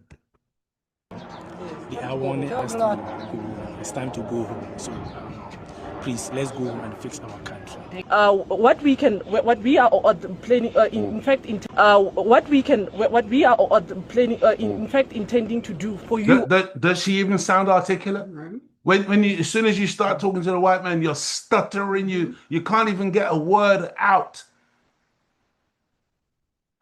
God. Telling your family, we're in a lot of trouble. What we are planning, in fact, what we are planning, in fact, intending to do for you also, because we don't want a situation where we are saying employ our locals and you get people that are going to. We employ locals, but the thing is, it's a big problem for the locals. Monday, you know the story. Monday is a problem. That's the point I'm trying to get to. That's the point I'm trying to get to. I'm saying to you, we will take full accountability. We give you the people. We ensure that they comply. We ensure that they come to work on time, and we're not going to interfere, especially if a person comes and disrespect your business or does not follow protocol or does not want to comply. You've got every right to take action again, and we also cannot protect people that don't want to come to work. But we are saying we do have got capable. And just in recent months, it's been some big headlines in other African countries, particularly in Kenya, where you had like an 80-year-old white man who got caught with an underage girl in Kenya. There was in Senegal, there was a whole pedophile ring exposed in Senegal that was orchestrated by a white man from France. And then, of course, there was. So you remember, these South African black people, they're not discovering no pedophile rings run by black people. Okay? They're not discovering these types of things by these so-called foreign nationals who are black. They're discovering all of this evil and nastiness going on in their country with white people, but you don't see you don't hear no campaign to get these white people out, to throw them out, bringing in all of this filth and debauchery that's going on in the country. It was a big scandal where an elderly white man was arrested, and apparently it was uncovered that he was engaging in crimes against children on the African continent in various African countries going all the way back to the 1970s. So you mean to tell me in all these various African countries, all type of debauchery and filth and criminal activity is taking place from the white foreigners, but in South Africa, magically, none of that is taking place? Is that what you're trying to tell me, right? So in South Africa, there's no crime taking place from the white foreign national or any nefarious activity that must be confronted, right? So there's no reason to confront them with the same energy that you confront the black foreign national. Is that what you're trying to tell me? And that's why nobody respects these xenophobic movements, because they're cowardly movements, right? Cowardly movements. All of these anti-black movements, whether it's anti-immigrant movement, whether it's the anti-black man, the divester movement, whether it's the anti-black woman movement, gender war movement, all of these movements are useless and worthless because the people who engage in these movements do not keep the same energy when it comes to other groups. And one thing that you would hear, especially from the xenophobic personalities in South Africa, they say, oh, we're not against, black immigrants. We're not against foreign nationals. We're just trying to fix our country. Well, I'll ask them this. After all of the African immigrants are gone, after all of the so-called foreign nationals are gone, how are you going to fix the country if you don't even have the courage to look a white man in the face and speak without stuttering and stammering? How are you going to sit down at the negotiation table and really talk about, fixing the economic arrangement and the lopsided imbalance as it relates to a minority of the population having a majority? Any right says Allah is not happy at all with a world like this. You're absolutely right. And a lot of us don't understand why black people are going to really feel some pain. Yeah. You see, because as long as we're continuing with this type of mad, crazy, let me tell you something, family. We're not no perfect people. And in any society that we build, in any community that we build, in any nation that we build, I guarantee you there's going to be some black people that's going to be messing up.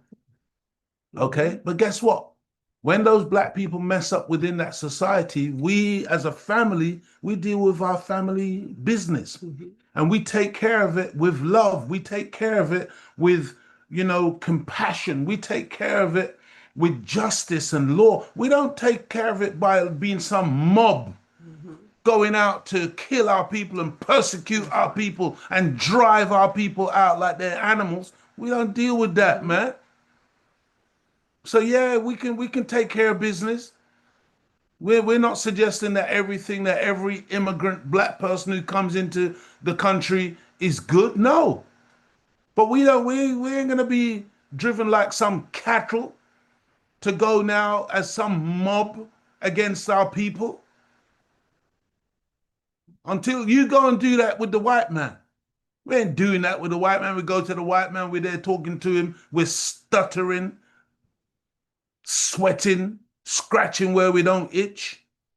It makes me sick, man. I'm telling you, really, because what we're doing is we're setting back the black liberation struggle by decades with this type of behavior. And the enemy is rubbing his hands together in his high-rise luxury on his yacht, and he's laughing his head off looking at black people doing this type of ignorant, stupid stuff to one another. This is what's going on. Of the wealth and the resources, if you don't even have the confidence to look a white man in the face and negotiate and speak clearly and confidently. Do we really think that these xenophobic bastards, or Afrophobic, I should call them, do you think that they're gonna be able to sit down and negotiate and broker a deal that's in the favor of their people if as soon as they get in front of the white man, their hearts start racing, you know, their palms start sweating, they get nervous? That's why we have so many sellout African leaders, because of that same cowardly mentality. You get in front of the adversary, you get nervous. So I know for a fact you're never gonna take the mines back, you're never gonna take back the means of production, you're never gonna, you know, take the country back, because that's gonna take a level of courage and audacity that I don't think. See, because that's the problem. We don't control our own minds. We don't control our own land. We don't control our own agriculture. That's the problem. And that's got nothing to do with some Zimbabweans or some Angolans or some other Africans from other parts of the continent. That's got everything to do with the fact that we left the former colonial masters and their children in charge of the means of livelihood and power and money and resources. We left them in control of it all. That's the reality, family. And yeah, you can go out with your Afrophobic self back, you're chasing down black people and kicking them in their back and beating them in their head with baseball bats and stabbing them and, you know, doing all this wicked, nasty stuff. But your condition is not about to change for the better. God will punish you. That's right. For what you're doing to your own people. These xenophobic leaders have. I don't think they have it, right? I don't think they have it at all, right? They only have it against other black people. That's the reality. I hope you're listening, family. I hope you're listening, because this is some serious business that's going on. Dear family, the self-hatred that is currently on display in South Africa has been cultivated by the white European enemy for hundreds of years, starting in 1652 on the arrival of Dutch colonizers and followed in the 19th century by British colonizers, who fought each other for supremacy and control of the land and resources from which the indigenous black owners would be systematically attacked, subjected to genocide and mass displacement, while at the same time being indoctrinated into the false idea and concepts of white supremacy and black inferiority, which is part of the technology bred into them by their father, P.O.W.E.R, during their making. This is where you see, ignorance is just not going to cut it today. You better start studying the teachings of the Most Honorable Elijah Muhammad. Learn about Yaqub, learn about the people he produced, learn about their nature, learn about their technology, learn about what you are confronted by today, because that's the only way you're going to be able to extricate yourself from their tricks and their lies. You're not going to do it by attacking other black people. Less than 2% of South Africa's economy. Less than 2%. We must take the spaza shops. Why don't we take your Oppenheimer's mines? That where the economy is. So what this brother is saying is that less than 2% of the South African economy is being, you know, controlled or influenced by the so-called migrants. less than 2%. And these black Africans think that by eliminating that or doing harm to these so-called migrants, somehow their lot is going to be improved. And then the brother is asking them, why don't you go and trouble the Oppenheimers, the De Beers, these conglomerates, white conglomerates who control maybe 90% of the economy. Nah, our brother says, because you haven't got the balls. See, they've made us cowards. They've made us parasitic and fratricidal, the way in which we go against one another and internalize this hatred towards self rather than looking squarely at the enemy. Why do you think Burkina Faso is doing so well today? Why do you think Burkina Faso is growing? Why do you think Mali, and despite them having insurgencies being paid from France and America and other places trying to overturn the popular revolution, why do you think Mali and Niger and Burkina Faso are rising rapidly? Why? Because they've taken back the levers of power. They've taken back control and ownership of their mines, of their land, of the gold, of the diamonds, of everything that comes out of that soil, because that's what should have happened in South Africa when Mandela came to power. Anything else was a compromise too far. And now we're seeing the results. Dear family, my God, let's just listen to our brother. Of South Africa's economy, less than 2%, we must take the spaza shops. Why don't we take your Oppenheimer's mines? That where the economy is. Why don't you have the same balls when it comes to the major industrial hubs of South Africa? You are not mobilizing us for the economy. You're not mobilizing us for the banks, for the financial muscle that is privatized and circulating only amongst the minority in the population. We must not create an impression that we are xenophobic, because what should have happened to us when we prosecuted the struggle? Should have been put in jail in Zambia and Angola. On the contrary, we're given shelter and food and everything. Hear what this brother is saying? During the struggle against apartheid, this brother and so many others were able to go to Angola, were able to go to Zambia, were able to go to Zimbabwe and train as guerrilla fighters to be able to come back and fight against the apartheid regime. But when they were in these other African countries, the African people in those countries weren't chasing them out.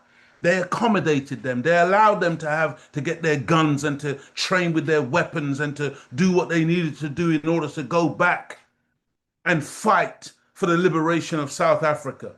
But now, in this hypocritical move, we turn around as South Africans and we want to persecute the same people who helped us during our struggle. And some of those countries were bombed by the South Africans. Places like Angola and other places, Mozambique and other places, people, the leadership like Samora Machel was murdered by the South Africans because of his stance, anti-apartheid stance, and helping the freedom fighters and the liberators to be able to come into his country and repair and then go back and fight in the bush against these white apartheid demons. But now you want to turn around and persecute those same Africans who, without whom you could never have freed yourself from apartheid South Africa. Just think about this type of hypocrisy, family. Just think about it. Economy. You're not mobilizing us for the banks, for the financial muscle that is privatized and circulating only amongst the minority in the population. We must not create an impression that we are xenophobic, because what should have happened to us when we prosecuted the struggle? Should have been put in jail in Zambia and Angola. On the contrary, we're given shelter and food and everything to be able, we're carrying arms in their countries. And they never said that were foreigners. They allowed us to carry arms, bombs, and bullets in their countries. They never chased us around. They protected our houses. I mean, so we were not having legal papers. I didn't have an ID from Mozambique or anything, or Zambia, but I moved around there. So I'm saying we must be careful how we react. We must distinguish between those who are criminals and coming through the green border and those who are just from other countries. But even if they're criminals, even if you catch somebody from Nigeria in South Africa as a criminal, you cannot take the law into your own hands. Why would you have that mentality? Let the criminal justice system deal with that. Must make that clear distinction. And this thing of shambogging people in the street is the most uncivilized behavior towards other people, or stabbing people with knives. The state must intervene and send the right messages and say, guys, let's distinguish between those who came in illegally and legally. And none of us have got the right to take the law in our own hands. None. That's right. And the state is big time complicit because, again, this has been orchestrated from the government. This has been orchestrated by those white elements who have now set this divide and rule process in motion. And that's why oftentimes when you see them persecuting the so-called African migrants in the streets, the police are right there. And the police are not doing nothing to stop it because the police, the system, the state is a part of the whole process. Dear family, some of us are so ignorant. It's sad and pathetic to see Black people being so ignorant that we would have an expectation that white South Africans would join with Blacks and target white foreign nationals illegally in the country or otherwise, with the intention of driving them out of the country in order to improve job prospects and the standard of living of those whites who are also struggling to make ends meet in an economy designed for the rich and the multinational companies and business entities that are often more beneficial to America and European capitals than the peoples of or countries of the African continent. So you got some of us going and asking poor white people, why won't you, join in and attack those whites who are also immigrants, who are illegal or whatever? Listen to how the white man answers them.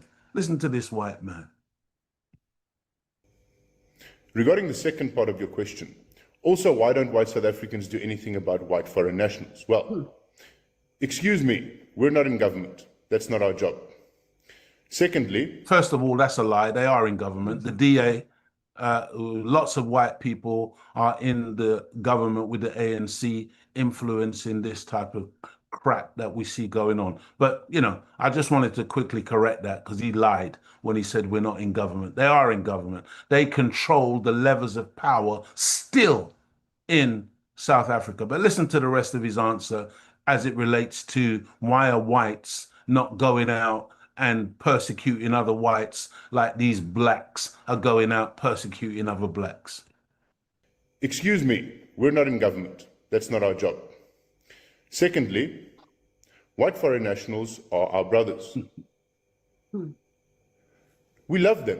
They're our racial kin. Maybe you should learn to love your brothers the way we love ours. I just want the white man to say that again. It's beautiful. Thank you, white man. Regarding the second part of your question, also, why don't white South Africans do anything about white foreign nationals? Well, excuse me, we're not in government. That's not our job. Secondly, white foreign nationals are our brothers. We love them. They're our racial kin. Maybe you should learn to love your brothers the way we love ours. Interesting. I wish we had time. I would play it about 100 times. I would play that about 100 times. The white man loves the white man, whether he's a foreign national or whatever his situation, that's his brother. He loves him. Maybe we should learn to love one another like they love one another. My goodness. Dear family, for white people in Africa, it has never been about growth and development of the African continent, but it has always been about the exploitation of the African continent to see what could be extracted and exported for the benefit of the international bankers and a few European bloodline families. Growth and development is never for the masses of African people, but only for elite pockets of landowners residing within gated communities, exclusive fronted beach resorts, or living in high-rise penthouse luxury with access to helipads and private jets, far removed from the desperate squalor of the unemployed and the permanent underclass of landless black Africans waiting for some crumbs to fall from the rich man's table. That's what's going on. That's what you're looking at in South Africa. What is the GDP of South Africa? It's more than billions of rands. I'm saying if this government, if these people of South Africa come together, this country can afford to give each and every South African 1 million rand a year for the rest of their lives. We are so rich. That's why all these countries want, all these guys from other countries want to come and stay in South Africa.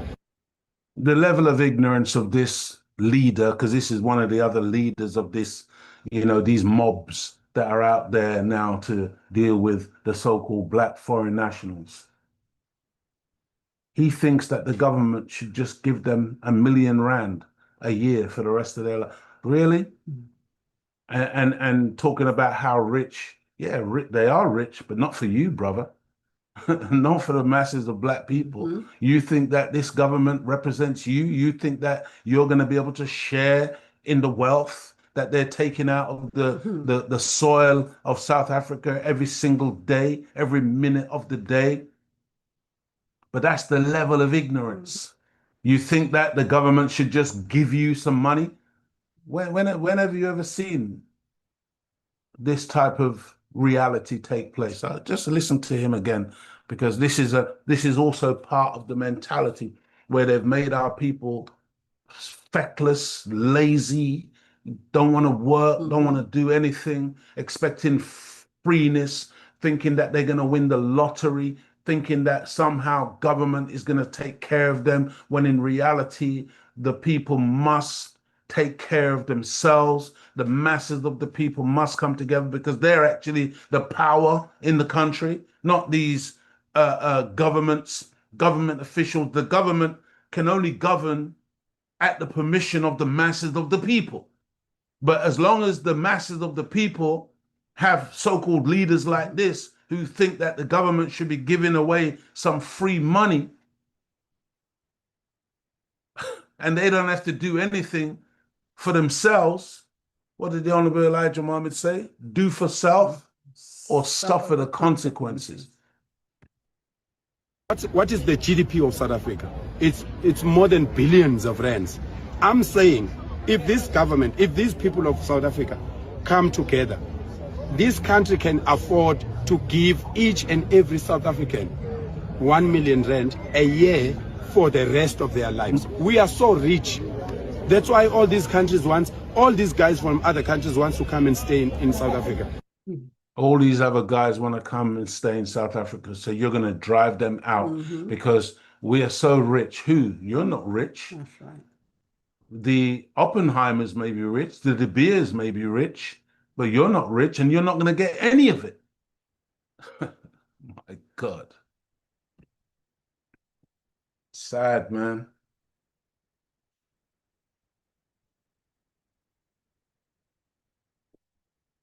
Dear family, most of us as black people are in denial about the way we really think and feel about white people because of the way we were socialized when we were small children. And now that we're grown, we use deceptive intelligence to justify our love and admiration for the same people who have only ever been an enemy to us. But somehow, because of the social conditioning and the warping of our minds, we go along with and accept things that no other self-respecting people would ever put up with, making us easy to lead in the wrong direction and hard to lead in the right direction. This story from Trevor Noah's book goes a long way in painting the kind of picture we're attempting to describe here. Okay, you should all be familiar with Trevor Noah, the South African comedian who I think mostly resides in America now. But just listen to this, family. Right, Trevor Noah. You know Trevor Noah, the biracial South African with the African mother and the white father. In his book, right? Let's go to Trevor Noah's book. He talks about growing up in South Africa, right? It says this at the top. Later that night, my mother came home from work. She found my cousin with a bandage over her ear and my grandmother crying at the kitchen table. What's going on? My mother said. Oh, she said, Trevor is so naughty. He is the naughtiest child I've ever come across in my life. Then you should hit him. I cannot hit him. Why not? Because I don't know how to hit a white child, she said. A black child, I understand. A black child, you hit them and they stay black. Trevor, when you hit him, he turns blue and green and yellow and red. I've never seen those colors before. I'm scared I'm gonna break him. I don't want to kill a white person. I'm so afraid. I'm not gonna touch him. And she never did. My grandmother treated me like I was white. My grandfather did too. Only he was even more extreme. He called me master. In the car, he insisted on driving me as if he was my chauffeur. He said, master must always sit in the back seat. I never challenged him on it. What was I going to say? Now, time out. Now, a common thing that we hear is that the mothers pass down the culture, right? Which is true. The mother definitely passes down, transmits the culture. I definitely say the men are the architects of the culture and the women are the vehicles through which the culture is transmitted to the next generation. Now, in this scenario, you have Trevor Noah. He says that his black siblings, his fully black siblings, they getting beat, they getting their ass beat, right? They getting beat with no mercy. But him, he was never getting beat. Why? Because he was the son of a white man, right? I'm the son of the white man. I don't get beat, right? My father is white, right? Now, if you're growing up in a household like this, a society like this, right? Naturally, that mentality is going to be baked into the culture. That's why you have that woman, when she seen the brother from Ghana, she said, listen, I don't care what you feel. Go back to your country, right? But when she seen the white man, she was stuttering and stammering. She didn't want to raise her voice. She said, please, we're going to come to work on time every single day. Please give us a job, please, right? You notice they don't keep the same energy. And it starts from young in the household, seeing the deference and respect that other groups receive and seeing how black people get treated like shit, right?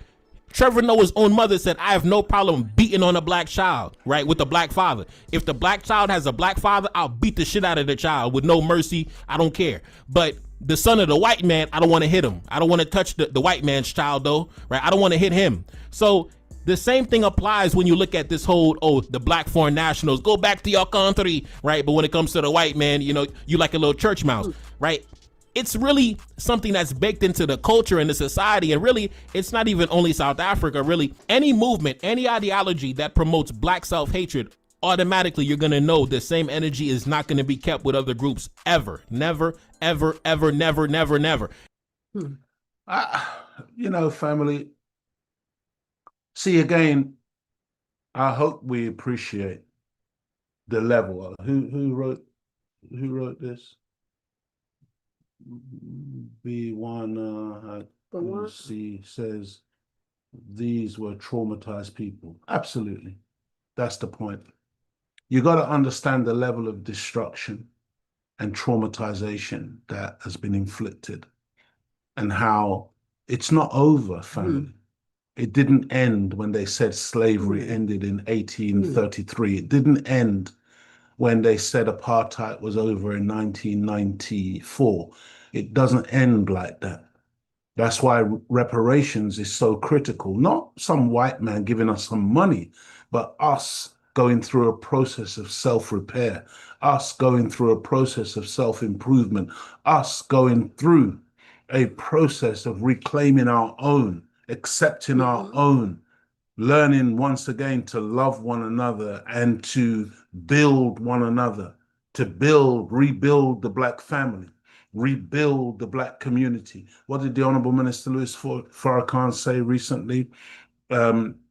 Make our community decent and safe place to live. This is what needs to happen because we are a destroyed people. And, you know, when you listen to that story coming out of the household of Trevor Noah, make no mistake about it, That's not a single household that's on the discussion here. That's the mentality of so many black people. That's how we grew up. That's how we were socialized. And we carry this type of mentality into practice. And it leads us to a situation where we will turn around and begin to blame another black person for everything that's wrong in our lives. And this is by design, family.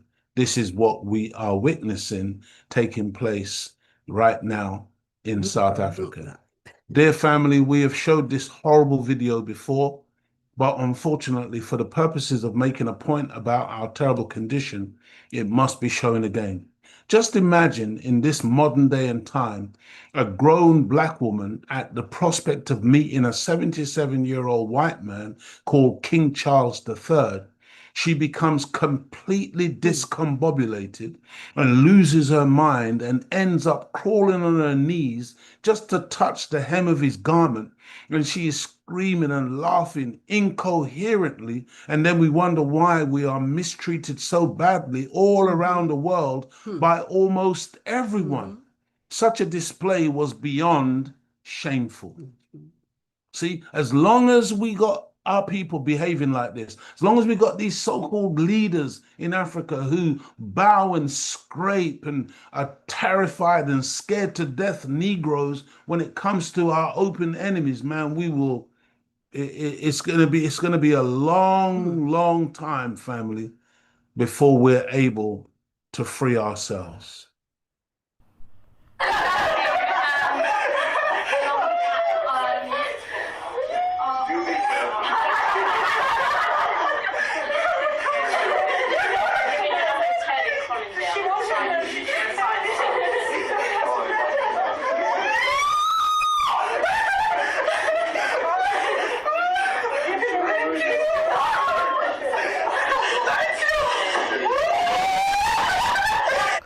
Black woman crawls on her knees to meet King Charles. This is Deuteronomy 28, verse 43. The stranger that is within thee shall get above thee very high, and thou shalt. This is Sky News, beloved. This is global, all around the world. Can you imagine what that woman would do if that man just clicked his fingers? And many of our people are like that. The world we live in. That's how our people are. That's the mentality that's been cultivated within our people, man. And we can't be soft and have mercy in this situation when it comes to calling out the devil and Satan. That's why, see, some of us think, oh, you know, we've been too harsh. Let me tell you something. You better be strong when it comes to dealing with this reality that we are faced with today.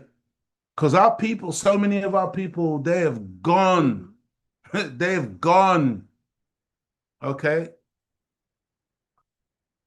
Family, I hope you really appreciate, you know, this subject, because it's serious business. South Africa right now is another one of those symptoms that we're looking at that has to be dealt with. The masses of South, and I'm saying, remember, a lot of our South African brothers and sisters, they're not part of that mob. They're not into that. They're conscious. They really want to see genuine liberation come to that nation. And so we're not tarring all of the people with the same brush. We're not saying that it's every black South African who's got this mentality, but we're saying those who have, they need to be educated, and educated quickly. Those who know better, like Julius Malema, you know, he's doing the best he can, but everybody's got to step up and point out this wrong and fix it quick time in a hurry, because the enemy is laughing. That's right. Okay. And we cannot afford to have this type of division being orchestrated within our ranks. That's got to be closed up quick time in a hurry. So family, I really thank you all for allowing us once again this time, you know, to bring this message to you. It's a serious message. It's current. It's what's happening. It's not, we're not making something up. This is real.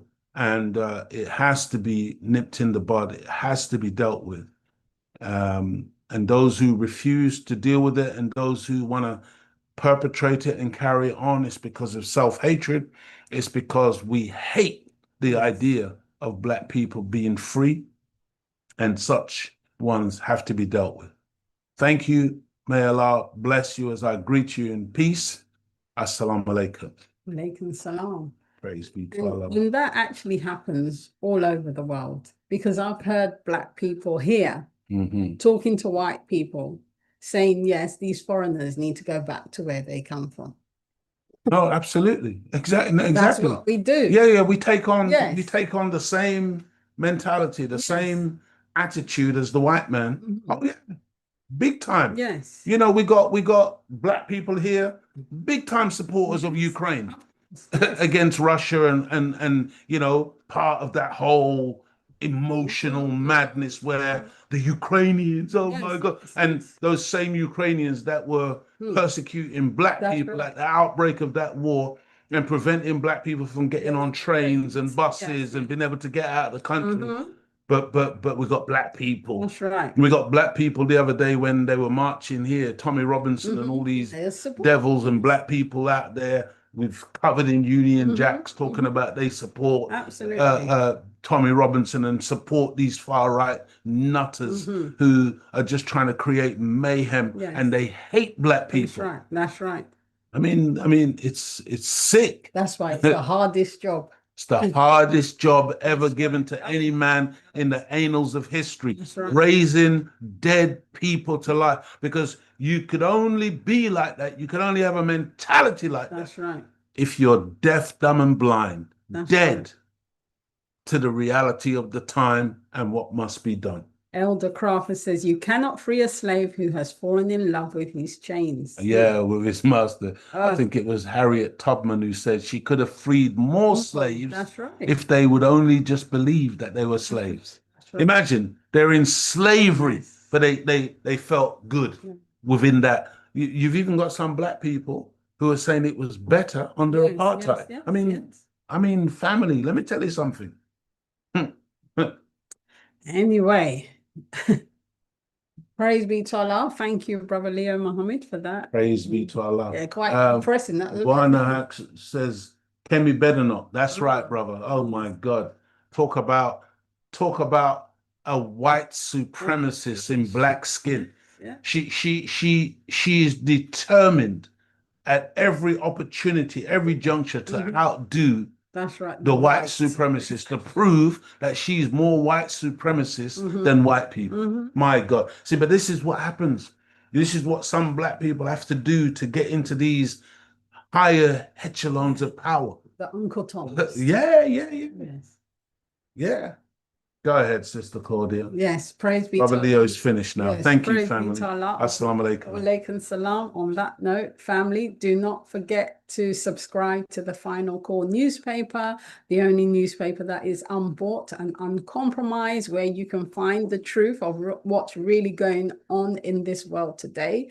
So you can get it, if you can't get it physically, you can get it digitally on your phone, on your laptop for a small monthly fee. And also don't forget to listen to the Final Call Radio 24 hours a day, 7 days a week. As we always say, you are what you eat, not just physically, but spiritually. Keep feeding on the word of God in order for us to all grow into the mind of God. And also, on a sad note, to give our condolences to the Farrakhan family, Sister Maria Farrakhan, whose daughter passed away on the 5th of June, I believe. It's her janaza. I believe her name is Najla Muhammad. Her janaza service will be on, sorry. She didn't pass away on June the 5th. I think it was 2 weeks ago. They mentioned the janaza is on the janaza is June That's the 5th. tomorrow. Yes, tomorrow. So log on to noi.org. That is at 9 a.m. Pacific, 11 a.m. Central, 12 p.m. Eastern, and 5 1700 hours. 5 p.m. Yeah. GMT. So we give our condolences to Sister Maria Farrakhan, her husband, the Honorable Minister Liz Farrakhan, Mother Khadija, the whole Farrakhan family, and the Muhammad family. Another brother Yes, another passed away. passed, I haven't got his details here, but maybe we'll mention our brother next week. Yes. May Allah be pleased with all those That's who have lived and then passed Yes. in this time that we are living. And we pray Yes. that Allah will bless us to have longevity and He will spare our lives. That's right. Because tomorrow is not promised It's not to promised. any of us. So let's make the most of what Allah is constantly blessing us with life. Each day that we are alive, let's make a change to get closer to Him. And as our brother Annie Wright reminded us, it is the 3-day fast this weekend. Tonight, this afternoon, is our last meal. Let's all join the unity fast to cleanse ourselves spiritually and physically to get closer to Allah, to be one with Him. And on that note, thank you so much for tuning in. May Allah God continue to guide, bless, and protect you all. Inshallah. See you next week. Hopefully we'll sort out all the little glitches. The block screen and everything like that. But praise be to Allah. Allah managed you to show the show today because it was looking like there was. It was touch and go, and I was really, I was terrified Yes, that we would not be able to go up today. But So praise be to Allah. Thank you, family. Thank you. Take care. Have a blessed